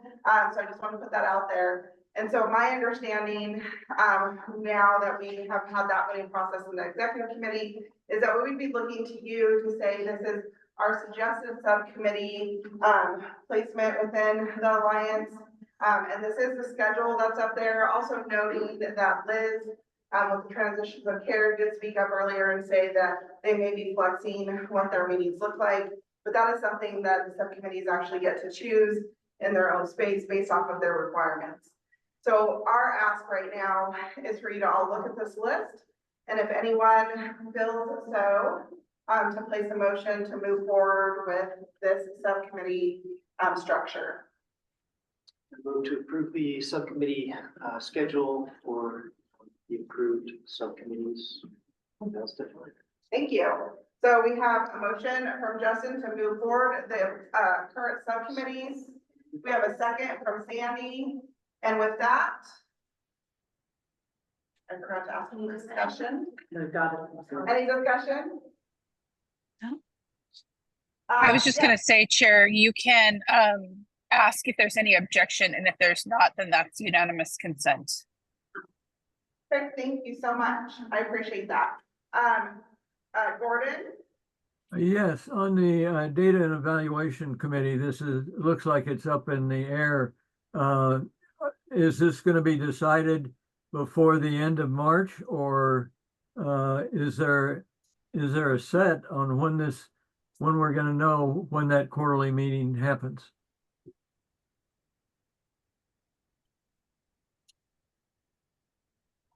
Thank you, Gordon. The Data and Evaluation Committee is not a TBD. They do have a time that will be added to that. Yes, Marianne. Does this mean that the time can't change? It does not mean that. Again, that's something that the subcommittees actually define for themselves and align it with what the ask is for them as far as showing up for that work. The vote is for these subcommittees to exist. Yes. This is important because the chairs of each of these groups have an automatic seat on the executive subcommittee. So that's why the whole membership has to approve what gets to be a subcommittee and what doesn't. So we have a current motion and we have a second. Yep, okay. Any objections? All right, let's go ahead and move forward with vote. If you're in the virtual space, if you can please place yay, nay, or abstain. In person, if you are yay, please raise your hand. We have 5. If you are nay, raise your hand. Abstain, 1. We have 2 abstentions online. And rest, yes. Motion passes. We'll move forward with our subcommittee groups. Thank you so much. Next, we're going to go ahead and look at the executive positions along with other committee positions. And I just put this slide up briefly as a reference so folks know who's currently part of the executive. Yes. And here are the nominations. So the current nominees, I feel like I'm in the Oscars. Yeah. The current nominees open for executive positions are Vice Chair Donald Erickson, lived experience. Sisha, you know what? Just come say your name to me like I want to say it beautifully in all the different ways. Green Mitchell, young adult Aaron Townsend, and at large Craig Leeds. And we So with that, if you're in our space today, we would love to give you each an opportunity to briefly introduce yourself and just maybe share what it is that you're excited to bring to these positions within our alliance. Let's start with you, Don. Great, thank you, Charlotte. Well, my name is Don Erickson, and I've recently, as of this last May, retired from the Oregon Department of Human Services, where I was the Chief Administrative Officer for many years, and really was able to focus, thanks to the leadership there, on working towards making ODHS a trauma-informed organization, and being able to create a suicide prevention program for the first time in ODHS. And am pleased that that program is being replicated both around the state and around the country, and still going strong. And I've been a member of the I've been the chair of the workforce committee for the last, I'm going to say, 4+ years, and been a member for slightly longer than that, and just feel a deep dedication to this cause and to this group, and a great appreciation for the work that they do. Thank you so much, Dawn, and thank you so much for your willingness to serve in this position. It's really appreciated, and we honor your expertise and guidance. For lived experience, Sisha. Woo! Hey, thanks for saying my name. That was spot on. I'm Sisha. I use he, him pronouns. I teach at Lewis and Clark at the Graduate School for School Counseling, and I'm also a psilocybin facilitator. I'm trans. I have a lot of trans family members that I've lost to suicide. So that's been an important part of my life that's kind of shaped, my path. I've worked with a lot of queer youth, both, in residential facilities with mental health and addiction challenges, also houseless queer youth at shelters, and obviously in schools as a school counselor, as well as programs for students being put up for expulsion, which had a lot of queer students as well. So I just bring, I feel like, a lot of experience as far as the lens of queer youth, and seeing what systems have served them well and what systems we need some more support for. So I've also been the co-chair for the past year-ish of the LGBTQ plus committee, and really enjoyed that and got to do some wonderful work there. So I just appreciate the alliance and want to contribute what I can. So I appreciate the opportunity. Thank you so much for sharing, Tisha, and just the wealth of knowledge and experience, and your willingness to show up in all the spaces and be such a fierce advocate. We really appreciate that about you. So thank you so much for being willing to sit with me. For young adult, we have Erin Townsend. Erin, would you like to introduce yourself? Hello, everyone. I'm Aaron, a PSU student. I have been a part of the Alliance for 3-ish years now, maybe 4. And I feel like in my time here, I've learned a lot about how people organize around policymaking and advocacy. And with what I've learned in my years, I want to actually apply that and do more than just occasionally offer my perspective as a young neurodivergent person that has experienced suicidality. So I look forward to potentially serving you guys in the broader community by being a part of the executive committee and giving my perspective and voting there.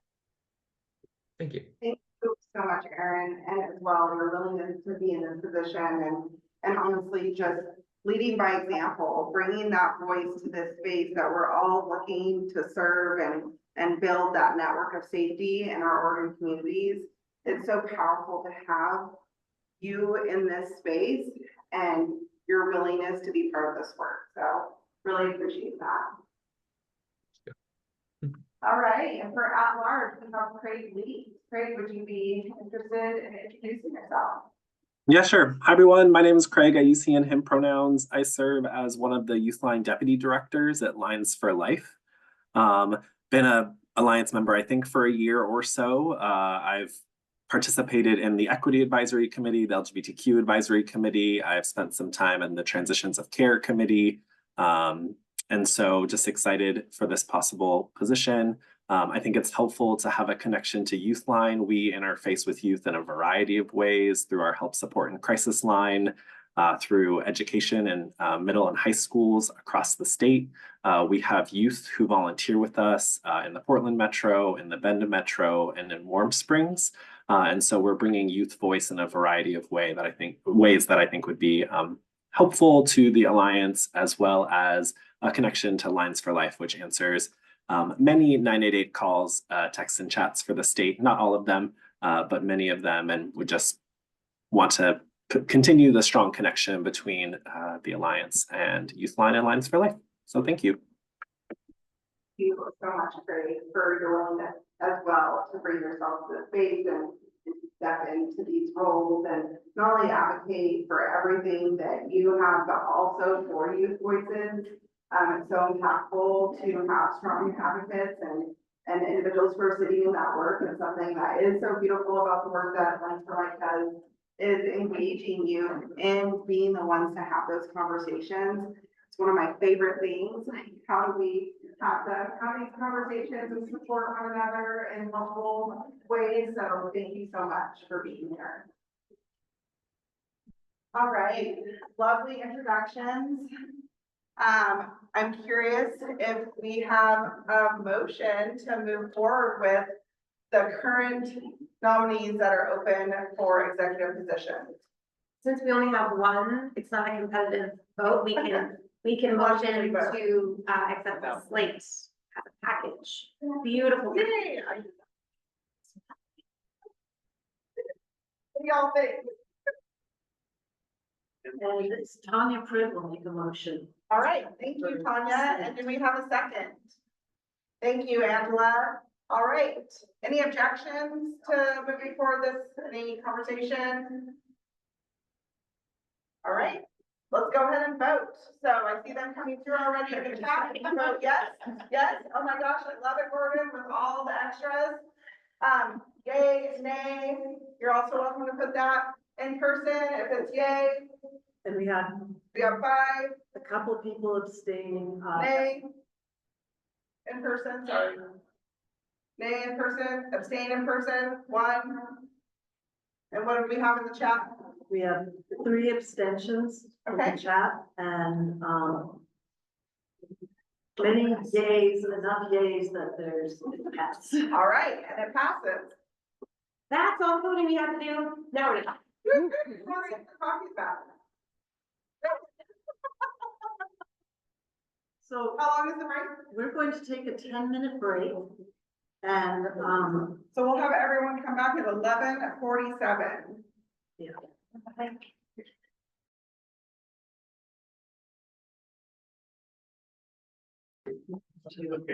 Hearing from all these different ways. So. Yeah.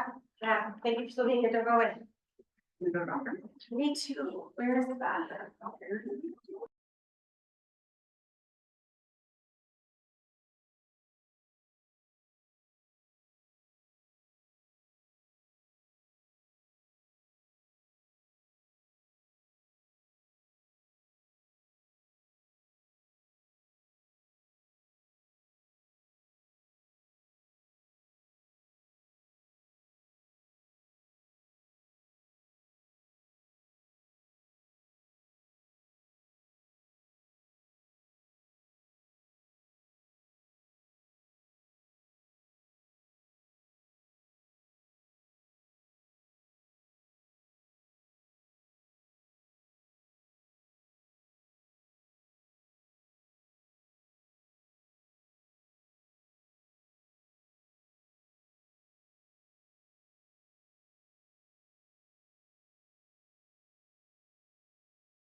Is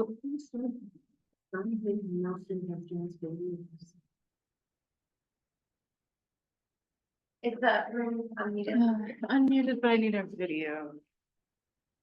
On. People online give a thumbs up if you can hear us. No, okay. Right, well, welcome back, everyone. I feel lighter than I did when this morning started, and thank you for moving this work forward and also for your really thoughtful discussion, and we will continue to get better and better. Just in the note of happy news, I wanted to let you all know that Jen Frega had her baby boy, 11 pounds, yesterday.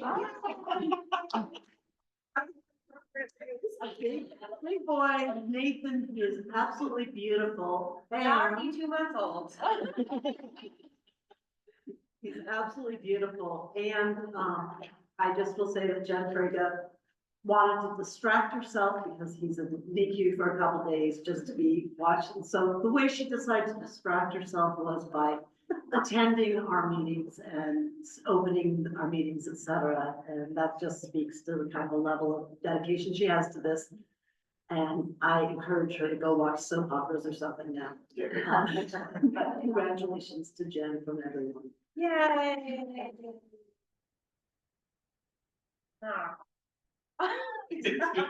Confirmation. What happened? They're asking, did Annette say 11-pound baby? Yes. Correctly, Jen had a toddler. Yes. 11-pound baby. Nathan is the name? Nathan is the name. Yeah. Is Jen still on or does she leave? I'm not sure. Good. Good. Good reminder to all of us, Jen's on maternity leave now for 3 months. So when you email, let's just be kind about how many times we think we have to include Jen in emails for the next few months. And if it is not necessary to have Jen on an email, please don't. Just send it to Annette. And you can CC me if you want someone with the name Jay on the email. That's totally fine.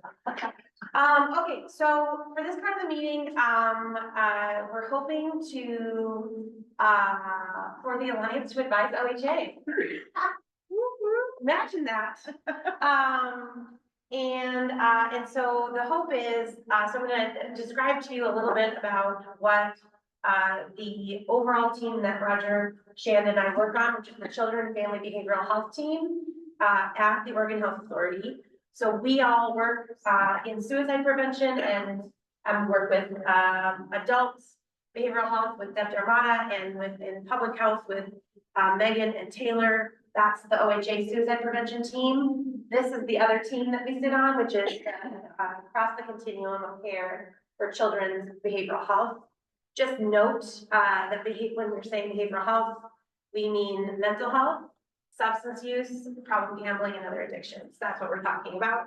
And so instead of saying those 3 things every time, we have the term behavioral health. It does not have the same meaning as if you're connected to schools.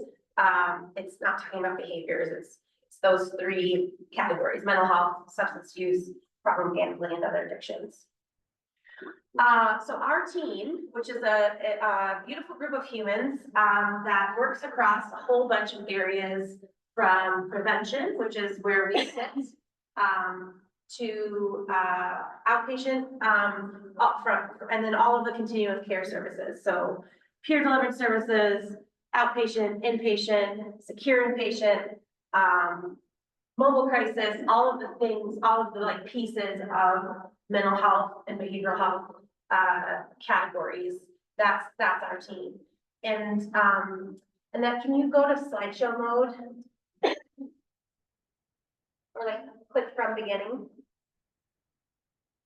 So this graphic is the framework for which our children and family behavioral health, which we call the kids team, and I like that better, so we're going to call it the kids team from here on out. This is our organizing graphic for our strategic plan. And so the YSIP, which is our suicide prevention strategic plan, is, one single solitary, line in this, whole continuum of care graphic, which I'm gonna show you in a second. And so we are a part of this, our work is a part of this, but it is much, much, much larger than suicide prevention. The things to know are that, that there's a new strategic, we're updating the strategic plan. And so we're asking in our language, it's like, what start, stop, and continue, like what's working, what's not, what else do we need to be thinking about? And we wanted to take a pause and get the alliances, like take a minute to make sure we get the alliances direct feedback on that. This doesn't have to be a one and done. If you are thinking at 3 a.m. about a thing that you should have said or added in during our small group discussion here in a minute, please keep feeding that to me. So here's how the kids team has arranged it. So there's 4 kind of pathways. The continuum of care is all of those services. We go to the next slide, Annette. One more. Oh, there you go, yeah. So you can't read this, don't try. But I just wanted to show you, like that one piece of the graphic continuum of care is all of these things. It says promotion, prevention, and early intervention. Suicide prevention's right here. Young adults in transition, residential, hospital, multi-level care management, intensive services, crisis services, therapeutic interventions, outpatient, community interventions. And so the kids team strategic plan has stuff in all of these categories. And right now, suicide prevention is one bullet point under one item under promotion, prevention, and early intervention. That does not represent the YSIP. The YSIP, as you might imagine, shows up in crisis services and in outpatient and all along this continuum of care. So part of my job will be to do a better kind of crosswalk so that suicide prevention shows up in the intervention spaces as well, on this continuum of care. And instead of just saying like, nope, we have the YSIP and then we have this other thing, the ask has been to kind of like do better in marrying the two together. Charlotte. I'm just curious, I heard you say show up in the intervention pieces. Is there consideration for that concept also showing up in post-vention? Yes. Okay. Yeah. There's not post-vention, like crisis services maybe. Okay. Would be the only. Yeah. So I just want to assure you that we are not throwing the YSIP out, like that's not it. I'm plugging the YSIP in. So naming that you don't have to do this and do the YSIP. Today is an opportunity to speak into if there are things that are not directly suicide prevention or YSIP specific stuff that in some of these other buckets that you want to name. So in a minute, we're gonna, not now, but in a minute, we're gonna go into breakout rooms and ask what's going well, what's not going well, what else do you want the kids team to know? So as I'm talking through, be thinking in those categories. Yeah, I've got a question, Okay. if I can. Kirk Wolf, child psychiatrist. Reading through this really quickly, I don't see primary care being a part of this behavioral health continuum, and primary care is really an important part of delivering mental health as well. So I'd recommend that be added if it's not on there. Okay. Will you keep that in your head and in your small group? Make sure your note taker writes that down. Kirk. Yes. I imagine it's somewhere in the green promotion, prevention, and early intervention, but if you're not seeing those. It's kind of at the last bullet of community to some degree, not explicitly. Okay, yeah. We want to be explicit. Back, that's good, yeah. Okay, and then will you go back 2 slides? That's exactly the sort of thing that would be lovely to have feedback on. Okay, so that whole graphic that you just saw is that's one of the things that we are committed to as a kids team is to have a good well-resourced, it's working continuum of care. Newsflash, that's not happening. And we're trying our very best to keep like identifying the holes and doing better. But just naming that that's the bulk of our strategic plan is that continuum of care and where are the places in it that we need to tofu up or whatever. And then the other 4 strategic pathways are around youth and family engagement activities, data activities, and making sure that we're leaning into cross systems. And so it's not a direct, like, this doesn't directly align with our framework. So don't try to, like, don't let that, just don't. And then these 3 down here are kind of like, would be equivalent of our like foundational pieces or centering lenses, like whatever we're doing, there needs to be a thread of health equity through thinking about it through the lens of youth and family voice, thinking it through the lens of trauma informed practices. Okay. You don't need to Jill? like what oh, yeah. I would recommend we add a 4th pillar to the 3 that are listed there, and that would include healthcare providers. Healthcare providers. Uh-huh. Okay. We've got an extreme shortage in Oregon, and that directly impacts our system of care. So I would recommend that as a 4th pillar. Yeah. Will you save it, Kirk, and make sure that your note taker in your small group writes that down? Because right now, I'm not in the headspace to be able to meaningfully retain what you're Sure. saying. Yeah. But Nope. That make sure I works. get, yeah. Okay, go to the next slide, Annette. 2 slides. Probably getting 3 now. One more? Yeah. Nope, wrong direction. Oh. There. I put in that picture again so that you wouldn't have to go back. That's so smart of me. Okay. Okay, so when I thought about this, I thought about like, so these 3 questions are the questions that we're kind of asking as we're doing a sweep of community engagement about like what else. So just know that there are, just like the YSIP has 189 initiatives underneath all of those things, the Kids Team Strategic Plan has way more, and we are one of those is suicide prevention, which is actually 189 things. So we're not going to go through all of that unless you want to vote on it. Does anybody? No, we don't. Didn't hear a motion on the floor. Did not hear a motion on the floor. So I thought to myself, you know, we do this all the time, start, stop, and continue. What's the next right thing for suicide prevention in the state?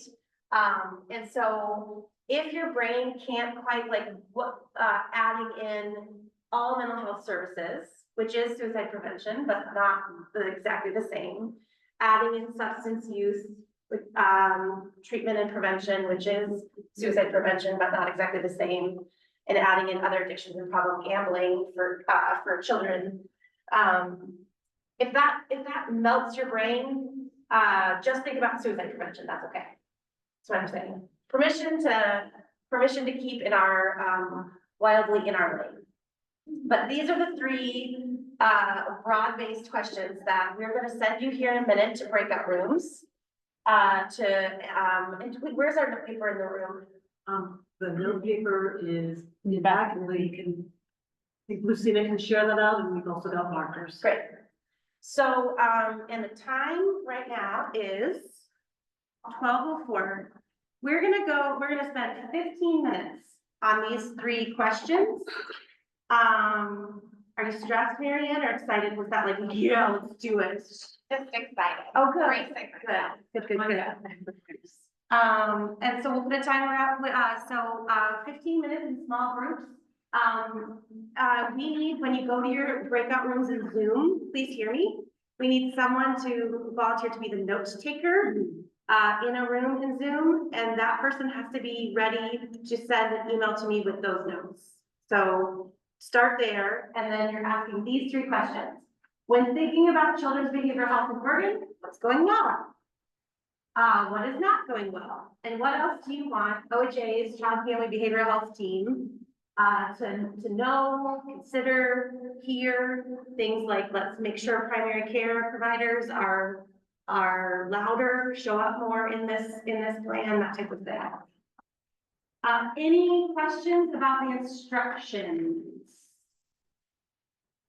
You are broadly asking those 3 questions. You're identifying a note taker. Did anybody got the chat for them? Yes. What were the 3 questions Yes. in the chat? Tim put them in the breakout. Tim is on. Tim's on it. Perfect. Well, but I think what Charlotte is saying, which I'll say out loud for Tim, who's working behind the scenes to support it, is that we may need to copy we can have the slide up, but if it's not showing from the rooms, we may need to copy the questions into the People chat. can also take a picture of the slide with your phone. That's another. If your Zoom is updated, the chat will cross over. And it's on the agenda. Yep. All right, go for it. Tim, can you open our breakout rooms? See you back at 12:20. Okay, in the room.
Yes, I'm coming back in 30 seconds.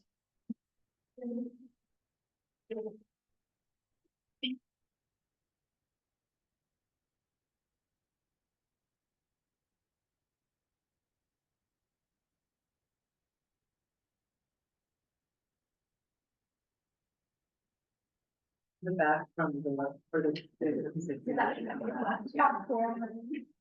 Here they go.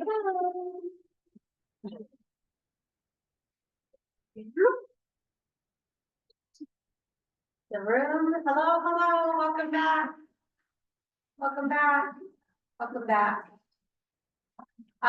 If you were the note taker in your room, would you please in the chat, say, I took notes for our group, so that we have record of who if the email me plan falls through. Thank you. If you're the note taker, please write that in the chat. We are in the meeting material minutes. I will include a link to a 3-question survey. That is those 3 questions. And so if you feel like you didn't get to say what you wanted to say in your small group, or you didn't want to say it out loud, or you wanted a minute to think of how to word it, individual responses are also very welcome and appreciated. And just so you know, what's happening with this information is that a qualitative evaluator, Richie Thomas from Tautai Consulting, used to be in John C. Maybe still is. I think maybe still is in the UO lab. But is going to qualitatively code the feedback that has come in. And then we'll look at it and bring it back and say, did we get it right? That type of thing. So in Zoomers, I want you to type in one learning. Don't push go yet. We're gonna do a Zoom waterfall. So all of the words are gonna come at one time. So you're gonna write in what's the thing that was the loudest to you in that discussion. And you're gonna type that in the chat, but you're not gonna push enter yet. And those of you in the room, you don't get to participate. I'm sorry. And so we're gonna have a group waterfall of loud or biggest thing that jumped out at you during that small group discussion. Don't hit send yet. We're gonna hit send together. Stop the share so we can see faces. Yeah. All right, and we're gonna hit send of your one big thing in 3, 2, 1, go. Can you scroll down on that so I can read them out? No, because it has. Or can you click, there we go. Support caregivers, resources are not being utilized. There's so many smart, dedicated people with brilliant ideas and insights. There are good quality resources, but awareness of them is lacking. We need to connect suicide prevention to upstream issues like social determinants of health and food insecurity that came up in our room. Billing needs to be fixed. Last in access for accessing mental health services. Streamlined billing, we need more providers. There's structural infrastructure and funding that could create sustainable practices for ongoing care. There's gaps in connection. We need to diversify. We need collaboration. Oh, billing seems to be a hot topic. Need for diversity, retention, and support for diverse providers. Thank you. I would love it if somebody from the Alliance staff or supporting the Alliance staff today could make sure and grab all of those too, please, to include in the notes for me. Okay, thank you so much. Appreciate your wisdom and your candor and the humans that you are. Back to Charlotte to close us up.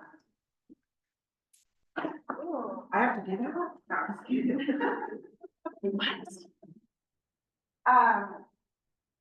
Thank you all for everything today. It was a lot of work. We've been going through a lot of work. You've all continued to show up. And I just bought a shirt actually that has a lotus on it that says you have to go through the mud to grow, right? And so the fact that every one of us have leaned into that, maybe it doesn't always feel great, but we've done it and we've come to agreement in all these beautiful ways so that we can keep the work moving forward. So really appreciate you being here today in the virtual world, in our physical space, being able to come together in that way. I am honored and look forward to continue doing this work with you. And I would say if you have any questions, as said, Jen is out on leave. So Annette, Jill, myself, we're more than happy to connect you however needed. And Annette? Yeah, I just want one comment about Jen being gone. The entire Association of Oregon Community Mental Health Program staff is helping out to fill in for her. So I just want to kind of reassure folks that we will have support at subcommittee meetings, et cetera. It's just not going to be the familiar Jen who's there for the next 3 months. Yeah. So yeah, work will continue. Yeah, absolutely, of course. And we will definitely miss Jen. So is there anything else that the two of you wanted to say in closing? Nope. Okay, thank you. Thank you so much, everyone.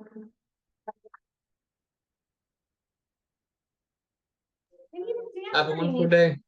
God, what do you got in it?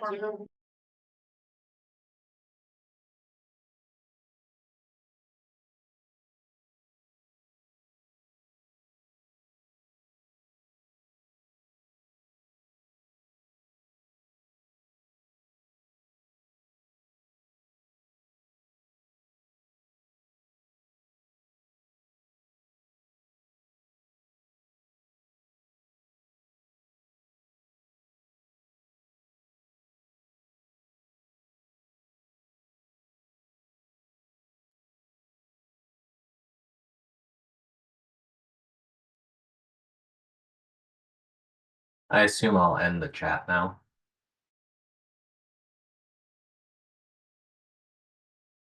Or the recording, I mean. I'm sorry. What was that, Tim? I just wanted to confirm that I should stop the recording. I need you to type because people are loud. Is your pen there? Can you turn this off the audio?